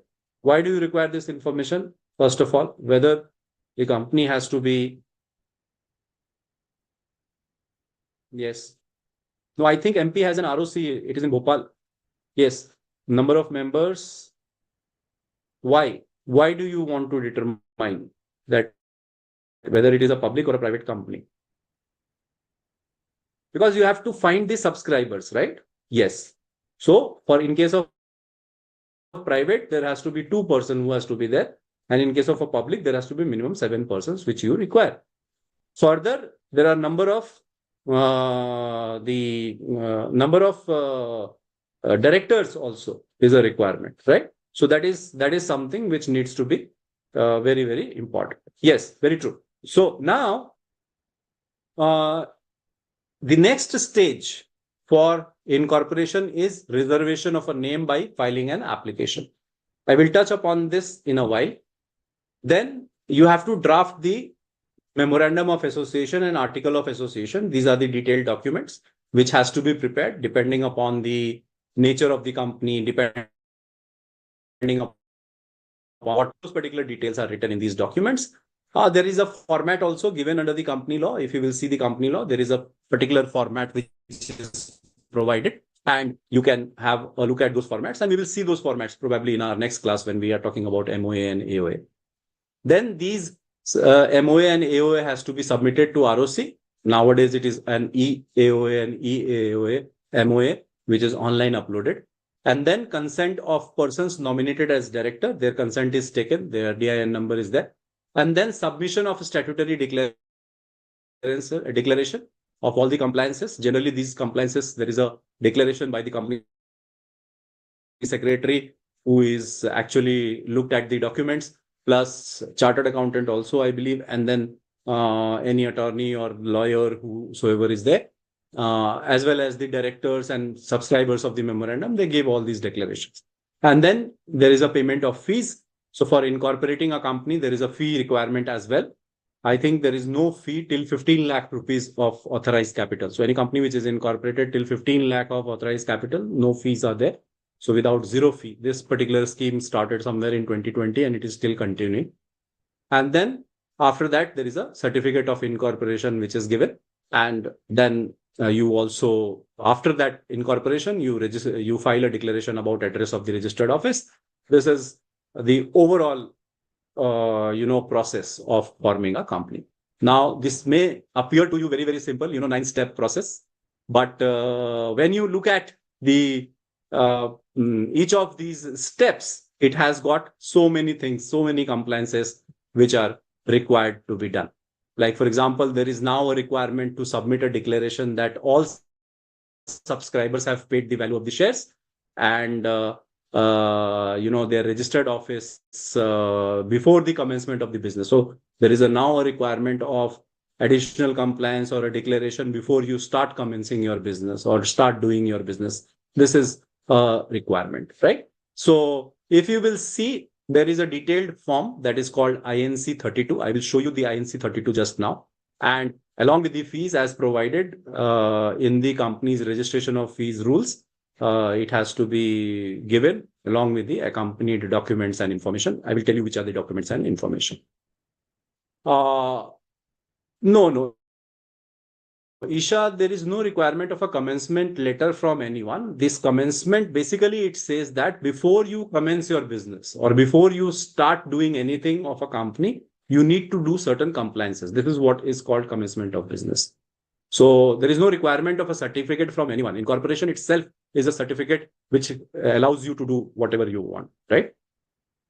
Point number 6, you are saying incorporation. No, it is submission of statutory declaration. Yes, I will talk about that in a while.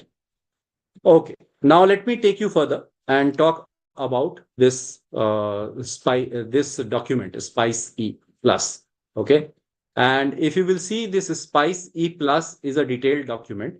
In fact, I should show you that, but let me let me complete this presentation and then I will show you those documents. I think that will be better. Okay. So let me take you to the requirements. Okay. The point 6, which you were asking about, right? When you see INC 32 is the form for registration. Yes, that is a consolidated form for Spice E Plus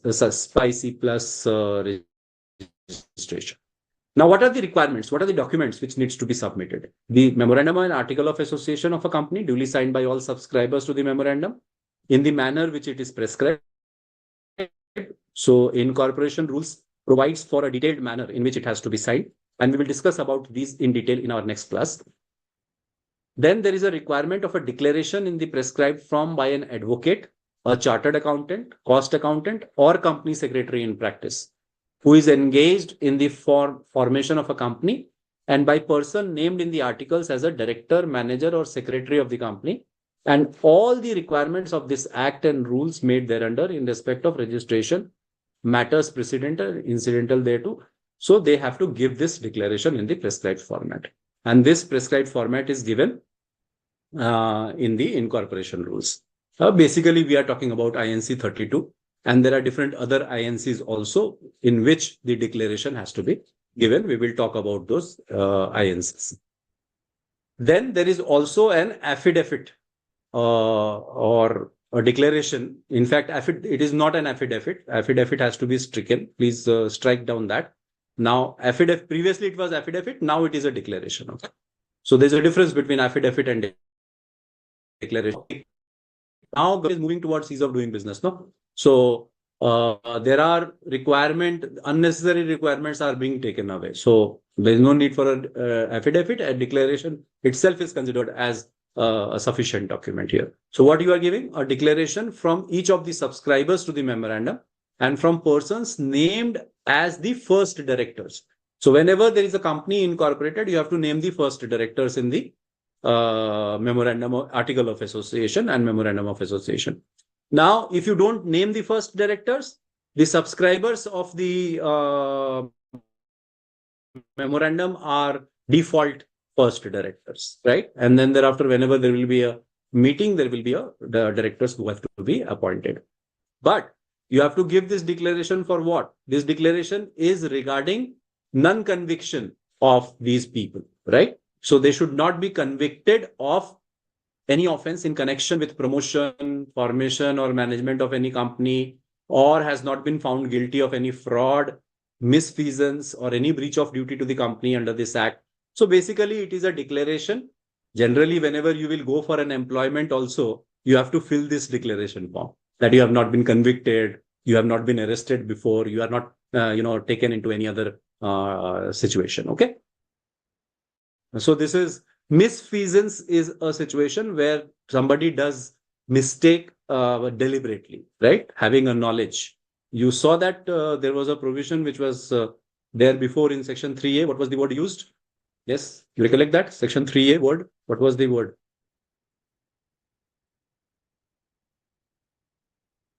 Any one of you? No, not fiduciary. Section 3A, cognizant. Yes, Hardik, very good.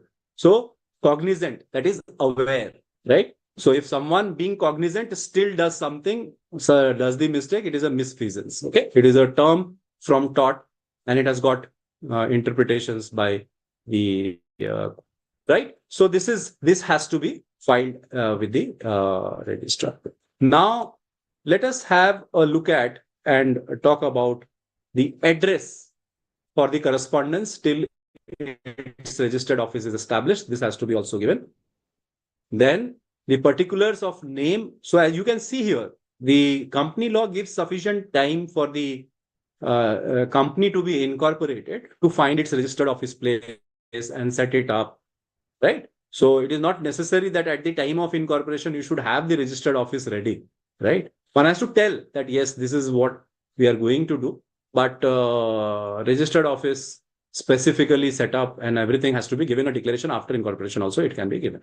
Now, the particulars of name, including surname or family name, residential address. Why this is a provision, registered office? Because registered office, you can put it across in all documentation after the company gets incorporated, right? So you will say, for example, the company wants to hire a place for its office. Now company is still not in existence. So how it will hire a place? So basically, once company gets incorporated, certificate of incorporation will be given. And by way of that certificate of incorporation, the company will be entitled to hire a place, enter into a rent agreement, or do all those particular activities after it becomes a legal entity, right? And that is why address for correspondence till the registered office is established, this word is mentioned here. I hope it is clear to you people. Now, the particulars of name, including surname or family name, residential address, nationality, all these things of the subscribers, of every subscriber has to be mentioned. Complete details of the subscriber has to be mentioned because it is important. Because there are cases of vanishing companies, there are cases of fraudulent companies. So these things are required. Then the particulars of persons mentioned in articles as the first directors of the company, their detail, their director identification number, all these details are required. And then if you will see, last requirement is the particulars of interest of persons mentioned in the articles as the first director of the company and consent to act as director. So their consent shall also be there. So it is not a situation that promoters just put somebody else's name without their consent. So there has to be a specific consent letters which has to be also attached. This is the requirement under section 7. Now, under section 7, these are the requirement of documents which has to be provided. These are the declaration or documents.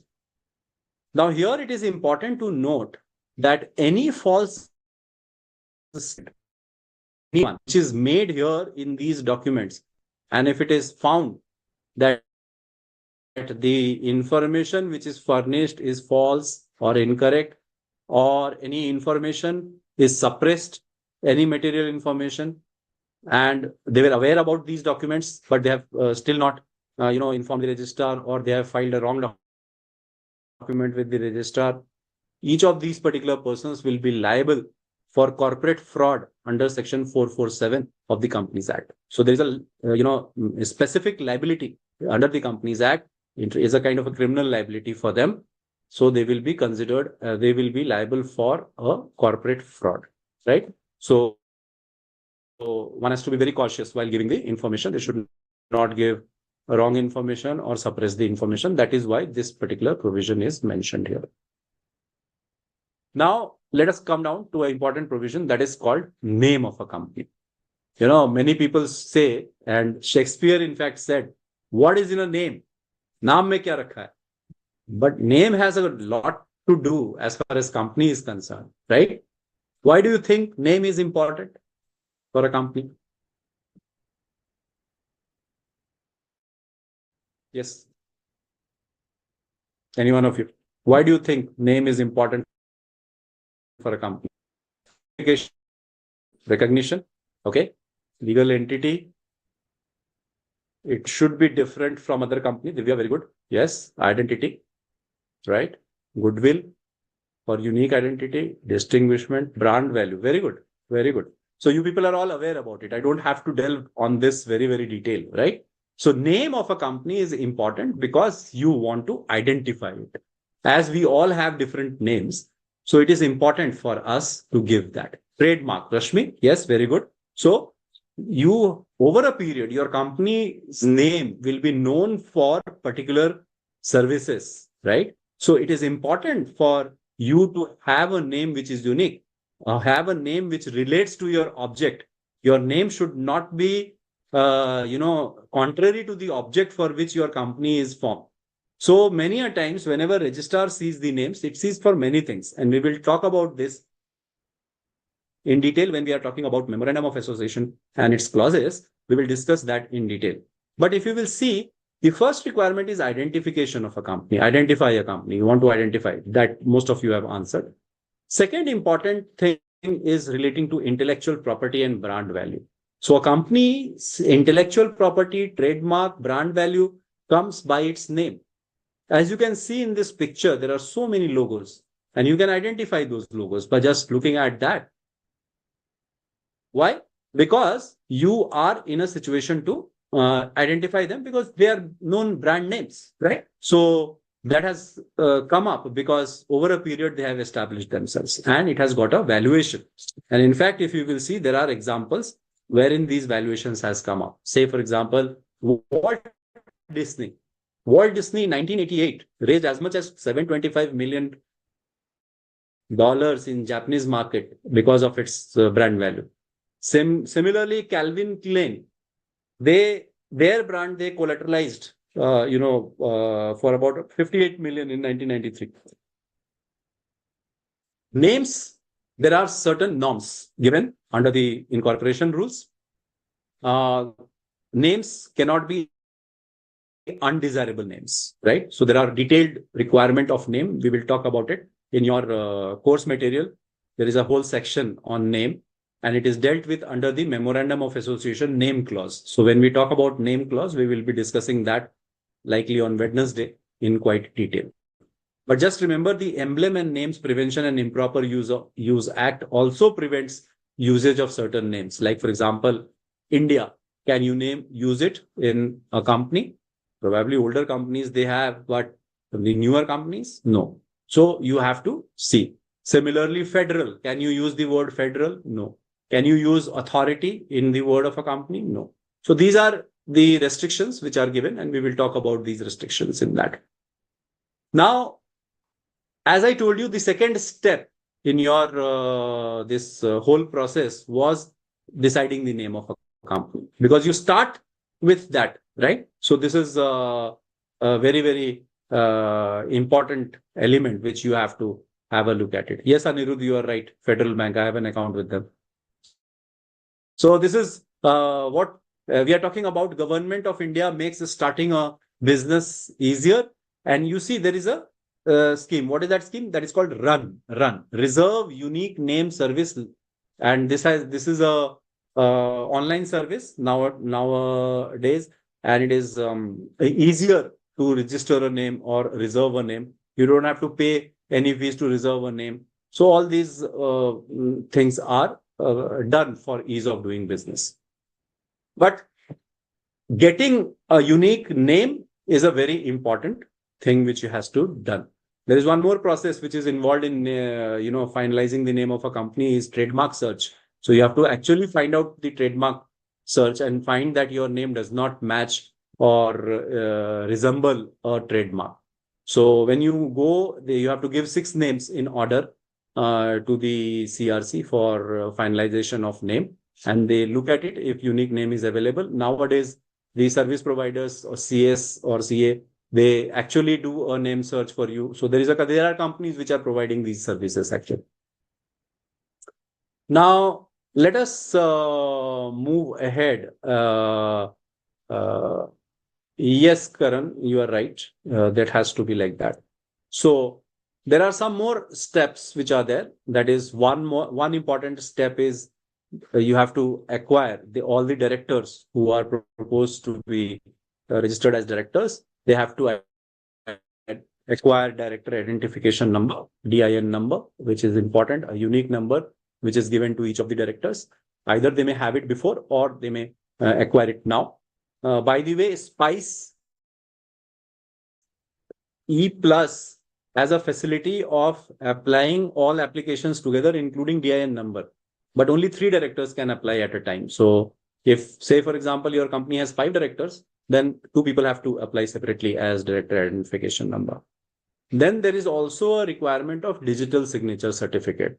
So as per the Information Technology Act, all these documents which are there on the Ministry of Corporate MCA 21 website, nowadays everything is done electronically. So when you do these filings, or when you have to file the return or anything, all these documents need to be digitally signed. What do you mean by digitally signed? Digitally signed is basically you get a digital signature. You have to sign all those documents, and it is a unique combination with which it is signed. Digitally signed does not mean that you are signing on a paper and scanning and then, putting it across. So it does not happen that way. Yes. Are you facing the problem, remaining people also?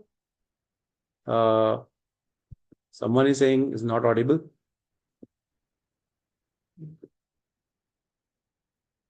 Okay, that's great. I think there is a network issue at your end. Please have a look at it. I think maybe for some people it is the voice is breaking. Okay. Okay. Sometimes maybe there is a lagging. I can understand that because I'm in an area where there is a network, but it is connected to the mobile hotspot. So it is not a seamless connection. Okay. Now let us talk about this. I was talking about digital signature certificate, right? So digital signature certificate is basically you get a through the certifying authority, you get a certificate, and you are authorized to sign documents in an electronic format. So you can sign it in electronic format. Then one has to also create an account on MCA portal. So MCA 21 portal is there. As you can see here in this picture, this is a kind of a portal where you can apply for DSC, you can apply for LLP services. These services are there. I again request you people to go to MCA website, also do a bit of a browsing. That will give you more familiarity of things which are happening as far as the MCA 21 and E website is concerned. Then we are having incorporating the company. So after that, you incorporate the company, and for incorporation, there are several processes which are given. Like there are different forms. INC 1 is there for ability of name. INC 7 is there for registration of company. Nowadays, these are all cumulative under INC 32, as I told you before. So these are two different processes. INC 1 is utilized for a change in name also. Similarly, registration of a company, INC 7. So you can go any of these ways to form a company. This is the certificate of incorporation. So once registrar of companies is satisfied that all documents have been fulfilled, all requirements have been fulfilled, and every declaration has been given, then registrar, after verification of everything, it issues a certificate. And it is just like a birth certificate. Okay. So when a child is born, a certificate is issued. You people must have your birth certificate. So when a company is born, registrar issues the certificate to the person concerned, right? So this is the coming up of a which coming up of a new company. So a company is born, the company is given the legal status, and from the day on which the incorporation certificate is issued, the company becomes a separate legal entity. And the effect of incorporation is basically there are several effects which comes after. Meet, it is quite an interesting one. It is an amazing example, but you will see, just imagine the pre-incorporation contracts of promoters, right? We were talking about the liability of those particular contracts. But in case of a natural birth or a human birth, the child gets the right much before the child is born. Okay. The certificate which the child gets after getting born is okay, fine. It only indicates that on the day a person was born. But in case of a company, it is actual birth is given by way of the incorporation certificate. But in case of humans, the child when gets conceived, the right of the child actually accrues in the womb of the mother. So it is quite a interesting, phenomenon, and quite an interesting phenomenon to watch for. Well, now let us move ahead. And in this slide, you will be able to see two certificates. One certificate is of incorporation. The second one is change of name. So whenever there will be a change of name in the memorandum, it has to be changed. And there will be a fresh certificate issued to the company concerned. Now, after this, registration is done, the company has to be given a unique identification number also, because every company has to be known by a particular number, identity number. Like, for example, you people get an Aadhaar card, individuals, they get an Aadhaar card. Similarly, here, one has to be given a company identification number. This is a corporate identity number, and it is an alphanumeric number, which is given by the registrar of companies. Let us have a look at this 21 alphanumeric digit-based unique identification number. Now, there is a decoding of these CIN numbers. Like, say, for example, let us take example of Infosys Limited. And you will see these are the numbers, right? So the first L character basically tells you whether the company is listed or unlisted. So if it starts with L, that means it is listed. If it starts with U, then it is unlisted, right?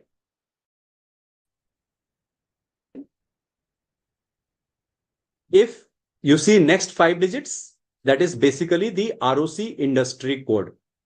There is a 58-page document which ROC utilizes, okay? So for every industry, for every sub-industry, there is a code. So I will show you those documents. All these documents I will show you one by one, so that you are in a situation to have a look at it. So you have this number, 5-digit number, which denotes the ROC industry code. In this case, it is health services. Now, I was quite surprised to see that Infosys Limited is a health services registered company. In the memorandum of association, it is health services. Now, if you move ahead, then next 2 letters is about the state. So here it is registered in Bangalore, that is Karnataka. So it is KA. And then 1981 is the number which reveals the year of the incorporation of a company. So in this CIN number, you can find out in which year the company got incorporated. And then the next 3 characters tells you about company classification. That is whether it is a public limited company, whether it is a private limited company, whether it is a not-for-profit company, or a government of India company. This is something which has been taught. And the last 6 digit tells you the registration number of the concerned ROC. So there is an ROC who has registered the company, that is their registration number. What is the effect of registration? As you can see in this picture, the effect of registration is that the company gets a separate legal entity. It becomes a separate legal entity. And there is a VL which is created. There is a corporate VL which is created. And this is what happens. So from the date of incorporation, specified in the certificate of incorporation, the subscriber to the memorandum and all other person who become member of such company will become a body corporate and will be known by the name as contained in the memorandum of association.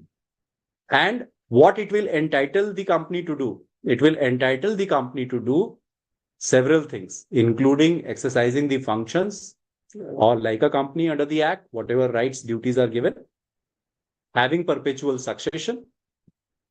They will have power to hold and dispose of property, both movable, immovable, tangible, intangible, IPR. They will be in a situation to hold that and to contract and to be sued and even to sue. So they, in their own legal capacity, they will be able to sue and be sued. So basically, I am reminded of a poem by, Lord Tennyson, that is on Brook. And he said, for men may come and men may go, but I go on forever. And that is what exactly applies for companies. So men may come and men may go, but the company goes on forever. So a day, if there is no one in the company, it will be replaced by somebody else. So you may have a situation wherein 100% of the members of the company gets changed over a period. But company keeps on going because company gets a perpetual succession. Yes, Pallavi, you are right. Now, there is lifting of corporate veil, and I would skip this because today we don't have a lot of time to cover this. I want to cover this in quite detail. But this is a question of पर्दे के पीछे क्या है. So who is behind the veil? There are situations in which this corporate veil will get lifted. Why this corporate veil gets lifted? There are different situations. Either it can be a statutory lifting or it can be a judicial intervention also. So statutory lifting can be in situations where officers are in default, officers have committed wrong or they have done fraud. So this is something which wherein the veil is lifted, or by judicial interventions also. Many a situation, there will be situations of Ultra Vires Act, fraud prevention. All these things we will talk about in our next class. I'm sorry for the audio, Isha. I can do the best as I can. So I please bear with me with that. Okay. Because we are yet to have that particular kind of a startling internet connection at all places. So that is the issue. Okay, now let us talk about last point which I had in my presentation is about unregistered companies and illegal associations. These are also very important concepts, though these are not part of your syllabus, by the way. If you will see your module chapter 2, these are two things which are not mentioned there. But I just want to briefly touch upon this because these are important from the context of your situation. Yes, Hardik, very good. I like your presence of mind. Section 3A is actually a lifting of corporate veil, wherein you are catching hold of the members because they have breached the provisions of the company, right? So these are. Yes, I will share this PPT, Shahid, with the ICAI and they will share it with you, definitely. Now, unregistered company shall include any partnership form, limited liability partnership or society. So basically anyone, any kind of a formation which has more than 7 members at any time, and they can present an application for winding up. So basically it is the section provision is winding up of unregistered companies. And when there can be a winding up of unregistered companies, ideally speaking, if you will see, partnership form can be wound up under Partnership Act also, right? But again, this is an additional mechanism where any unregistered organization or association of people, like limited liability partnership or society or anyone, can be can be wound up under the provision. Though these provisions will not be utilized much, but just for your understanding, you should have it in mind that yes, there is something which relating to unregistered companies also under the Companies Act. Now, there is another important provision which talks about association. Previously, this number used to be 20, if I'm not wrong. Now they have increased it to 50%. No association or partnership shall be formed consisting of more than 50 persons for the purpose of carrying on the business with the objective of acquisition of gain by association of partnership or someone, unless it is registered as a company, right? So any association of persons, any association of people together, they cannot function like that as a partnership or any other kind of a business without they being registered as a company. However, there are some exceptions to this. Like, for example, stock exchanges, Hindu undivided family, or maybe not-for-profit associations. These are exceptions to this. But this is a general understanding that if there are 50 people and above, 50 people and above, and more than 50 persons, 51 persons, and they are working as an association for profit, then they have to register as a company. That is the requirement. Now, let us talk about, there are two more things. One is dormant company and inactive company. I think these two provisions you people will read yourself. There is a provision relating to company incorporated by fraud, but I think today is not we don't have much time. I want to devote some time, 10 minutes for questions. So this one, we will talk about it later, as well as Section 8 company, we will talk about in our next class. So these are the two things which as well as section 10A, we will talk about in our next class. So these remaining three parts we will talk about in our next class. And Rule 10 is not like section 8, Nitish. We will talk about it. I will cover it again. Okay. Spice Plus, I have explained, Tambeshwari. Spice Plus is a mechanism. Let me share this with you people so that you are in a situation to understand it very, very clearly. Let me take you to the so that I can show you the documents. It becomes easier for you to understand. Give me a second.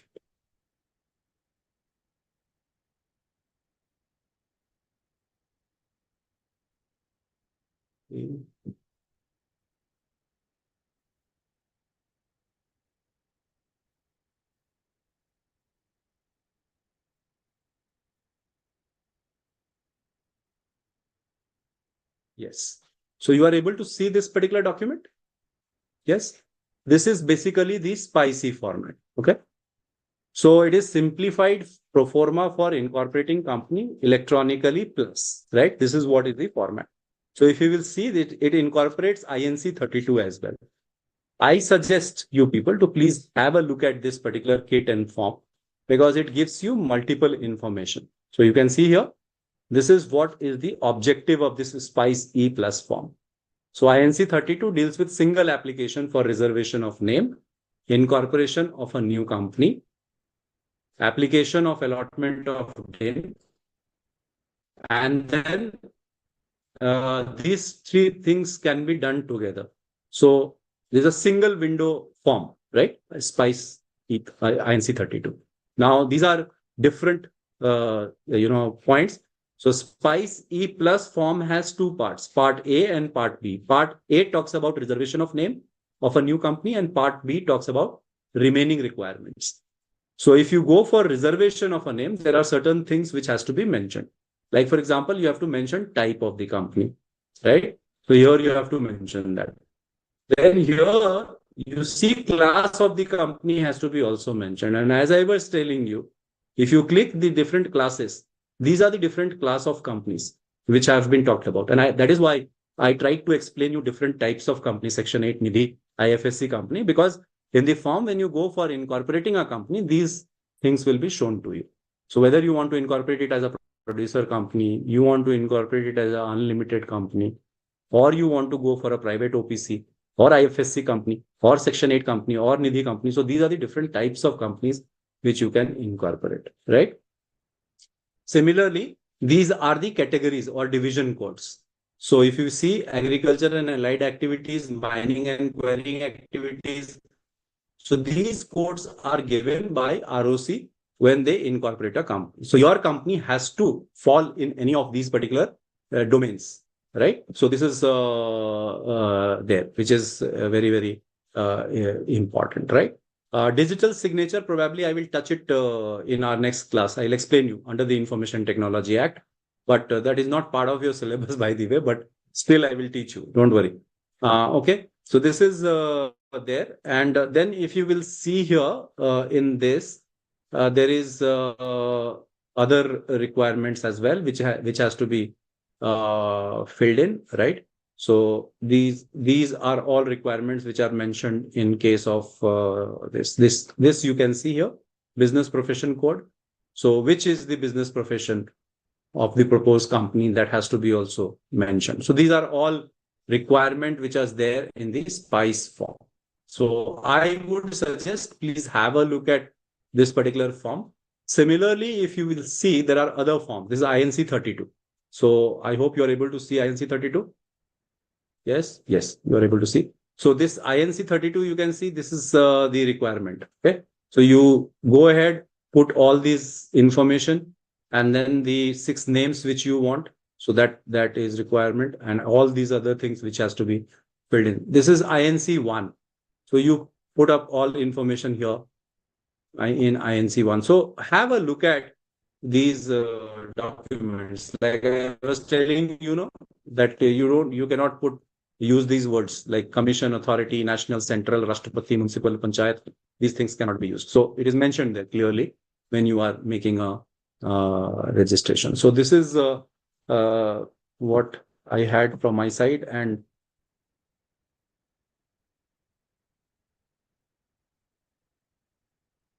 Income tax से exemption agriculture के business में नहीं मिलता है, because it is a business. Agriculture, if somebody, it is that exemption is for individuals, if I'm not wrong. But still, you have to find out the tax consultant, right? Okay. Any other questions?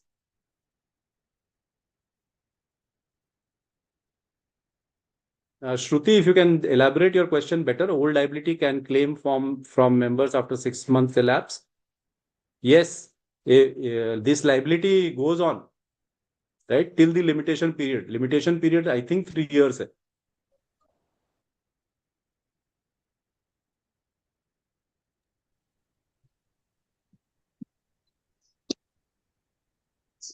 Sir,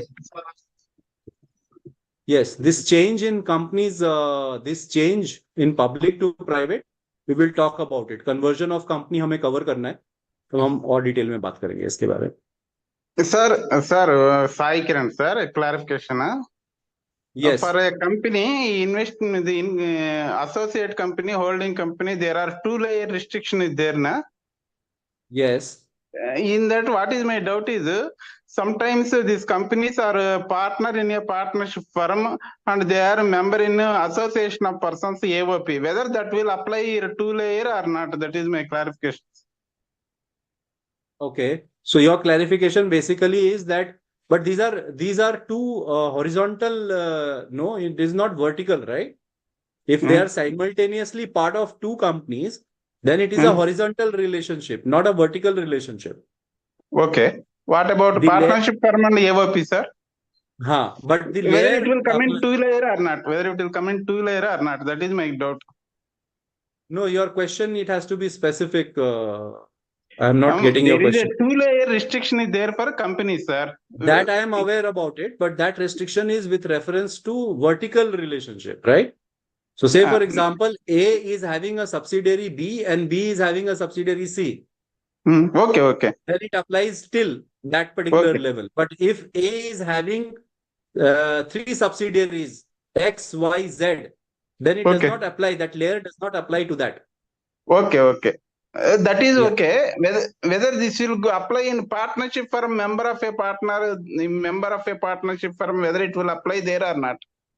Can a company be part of a partnership firm?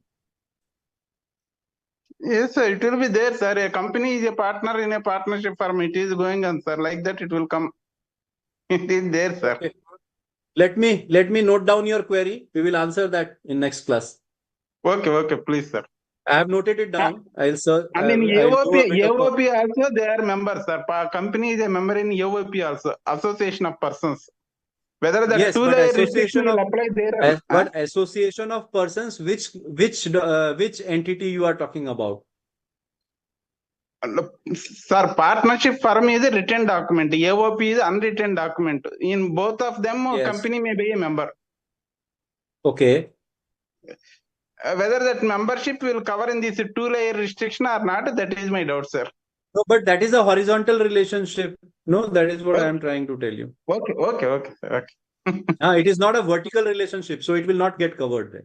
Okay. Good evening, sir. Good evening.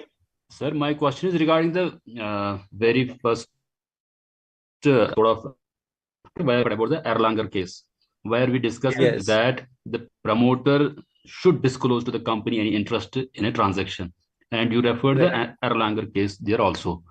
Now, for example, if we found that a director or this promoter has made some transaction where he has put some property on price A and disclosed it to the company for higher than that amount, but we came to know it after a year, after 2 years, suppose.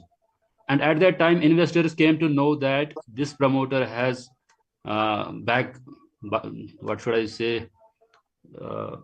Company को So नुकसान I क्या got होगा? I got your point. मैं समझ गया आपकी बात को. Point ये है कि the moment you get to know about the information, that is the point where your cause of action will arise, isn't it? So you can take an action at any point because this will amount to as fraud also. Yes. Now under the Companies Act, it will be covered under section 447, isn't it? Section 447. Yes. So the company can proceed and they can launch a complaint under 447 saying that this person defrauded the company as a promoter. And at that time, who will protect the investors' interest? Where? When? We came to know it after 1 year or 2 years. And we have also... So whosoever, that is basically company has to take an action. Say what you are talking about, a situation that where promoter initially did a fraud. Yes. Ideally, it is a fraud only, right? Yes. And that fraud gets discovered at a later point in time. Yes. So the company has got a right to bring this particular matter in the board as well as, file a complaint before the central government, or investigation may be launched under 212, if I'm not wrong. 212, yes. 211 or 212. Sir, what is the difference between a government company and a nationalized company, sir? Some companies, they are nationalizing, na? What is the difference, sir? Government company and nationalized company, both are same. No, nationalization is a different thing altogether. When you are talking about nationalization, it is basically turning or acquiring a private companies or public companies into the government's fold, right? That is what is called nationalization. Like bank nationalization case. What happened actually there? They said that, okay, fine, all banks will be, governed under the government regulations. That is what happened. They nationalize everything. So the asset, the control of the company, which was there initially with the private body or board of directors, went to the government. So whether all government companies are nationalized or not, sir? That we discussed, no? As, if you read Article 12 of the Constitution of India, Okay.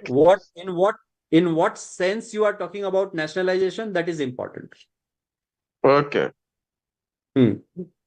But otherwise, in the eyes of law, it is a separate legal entity.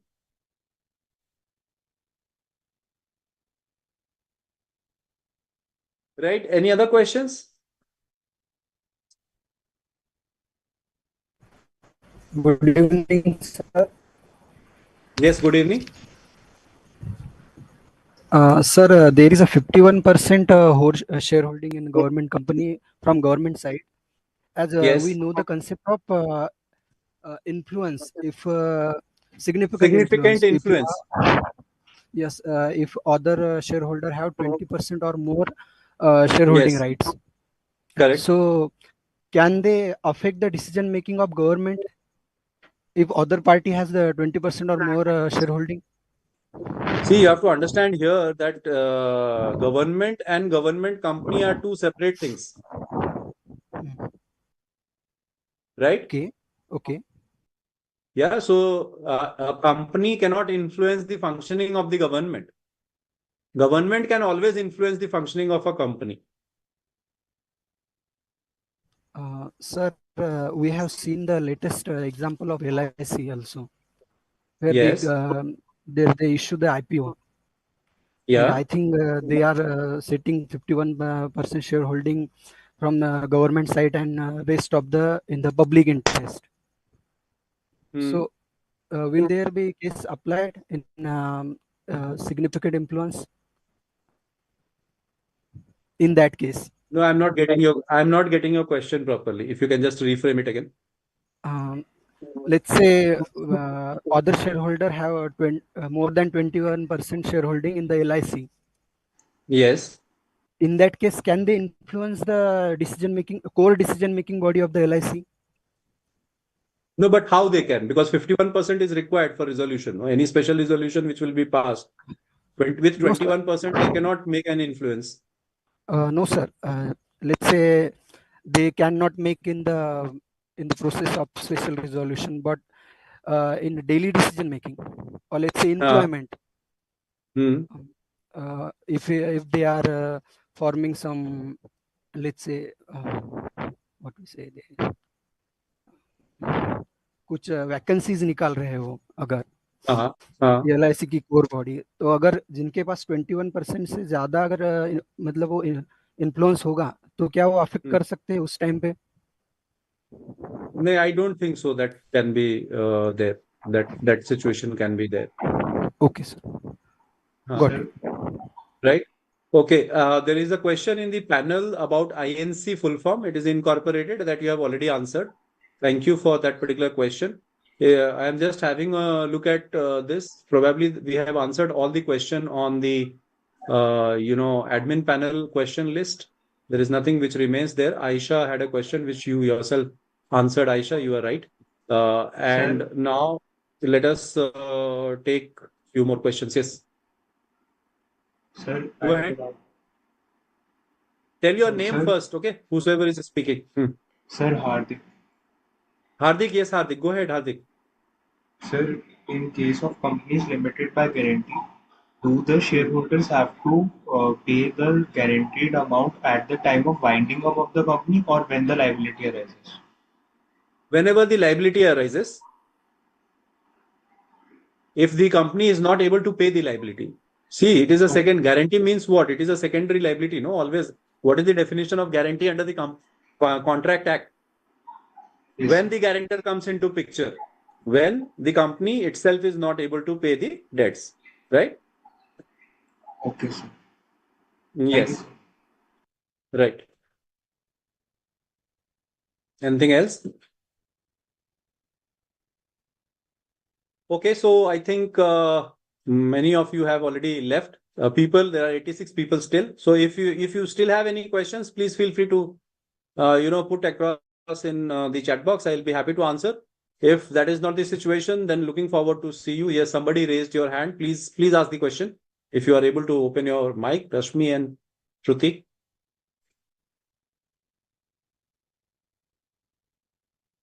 Go ahead, Bhavna, Rashmi, Shruti. Sir, hello, sir. I am Bhavna. Yes, go ahead. Sir, Bhavna. what is the objective of Nidhi company? Come again, which company? Nidhi company. Nidhi company. Okay. Nidhi company is basically a thrift company, so objective is basically collection of money at the level. It is kind of a cooperative. Okay. It is kind of a non-banking financial company, kind of a sort of a activity, right? Okay, sir. Sir, while we getting the consent of a nominee, in which form we get the consent of the nominee? Yeah, so there is a form which is mentioned. Consent of the nominee you are talking about. INC 3. Yeah, INC 3 Yes, or yeah. So that you have to search.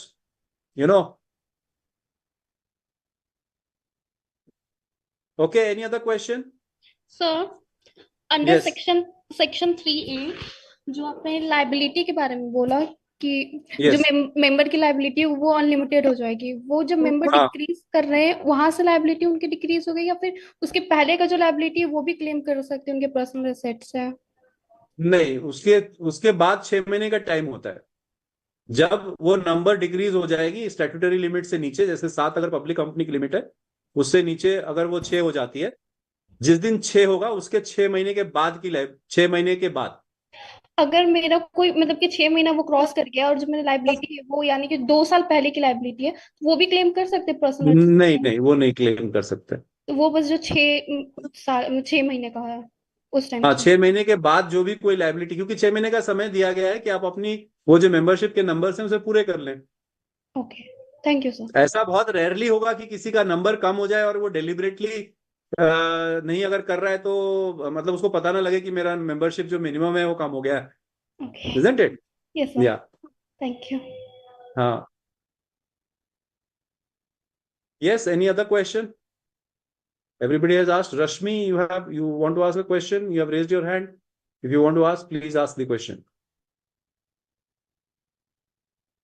You can type also in case you are not able to speak.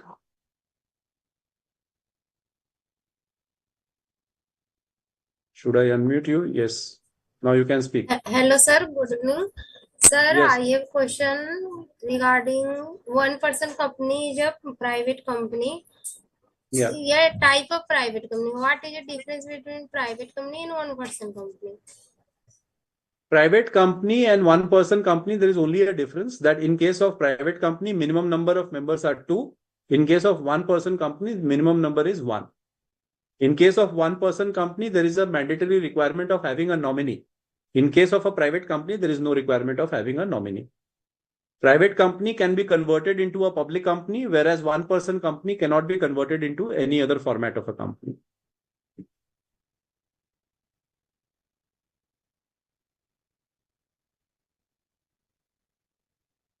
Yes, Sai Kiran. Go ahead, Sai Kiran. Sir, 1% company board of directors meeting, who will attend, sir? Board of directors, 1% company can have a number of directors. There is no restriction of having number of directors. Okay. 1% company can have 50. 1% company can have maximum 15 directors. Okay. Yeah. But shareholder is only one.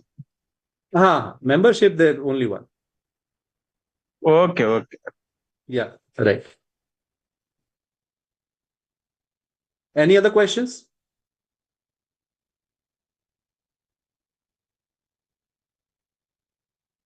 Yes, Omkar, in these particular, I would suggest, since it is a CA program, you people should read the bare provisions also and try to have questions. As well as I think there are practical questions which are being asked to you people in your examination. So try to solve these practical questions, which are, I think the sample papers are all available online. And I appreciate the efforts put in by the ICAI, BOS particularly. They have put everything on the app and their website. And you as a registered user will be in a situation to have access to all those. So please refer to that. And whenever experts like us are there, you can ask them questions. This is what is the way to prepare. Yes. No, it is not a situation, Pallavi. Share capital cannot be constituted always as a voting power because there may be different classes of shares and with different voting rights. And that is why in Companies Act now they are talking about total voting power rather than total paid up share capital or total share capital. Okay, then thanks a lot. I think Sai Charan, you can ask your last question. You have raised your sir, hand. as you presented a certificate of incorporation for Infosys, right, sir? It was registered as a private limited. Later on, you identified the DIN number. There it was shown as a L listed as a L represents listed. Can a private company list its shares in stock markets? No, private company, once it becomes a public company, then only listing is required. Because even in case there is a restriction of transferability of shares. That is what is that's why I got that. Yeah, so they cannot get listed. So listing, once they decide that they want to get listed, say for example in case of IPO, say a private company launches an IPO or it wants to go public, then in that situation it has to get listed. Otherwise, my other doubt was on a producer company. As far as I know, the cooperative society form of business was been not that much of popular in the modern form of business. Yes. Is that producers company giving a new form in the company law? Will that encouraging it? Is that a practical any company exists? See, that is the objective actually for bringing in producer company, that this cooperative form of business should have more organized form of business, right?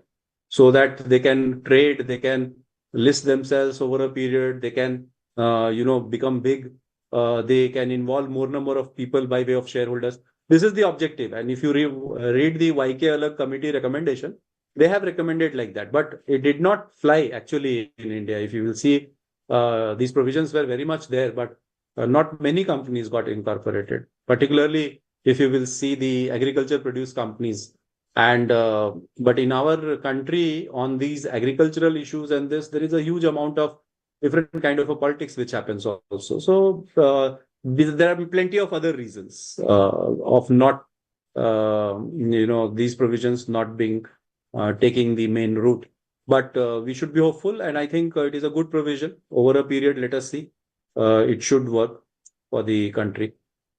So, and then can a company solely formed for the purpose of doing business in farming or farming as a business, as their sole business? Yes, there are a number of companies. I was talking to you about dormant company. I was talking to you about this. Now, there are many companies which are incorporated as, acquiring companies or special purpose vehicle. So these formats have been utilized by many, or maybe holding an intellectual property. So these formats are being used, but nowadays these are very, very, monitored in quite detail, right? Thank you.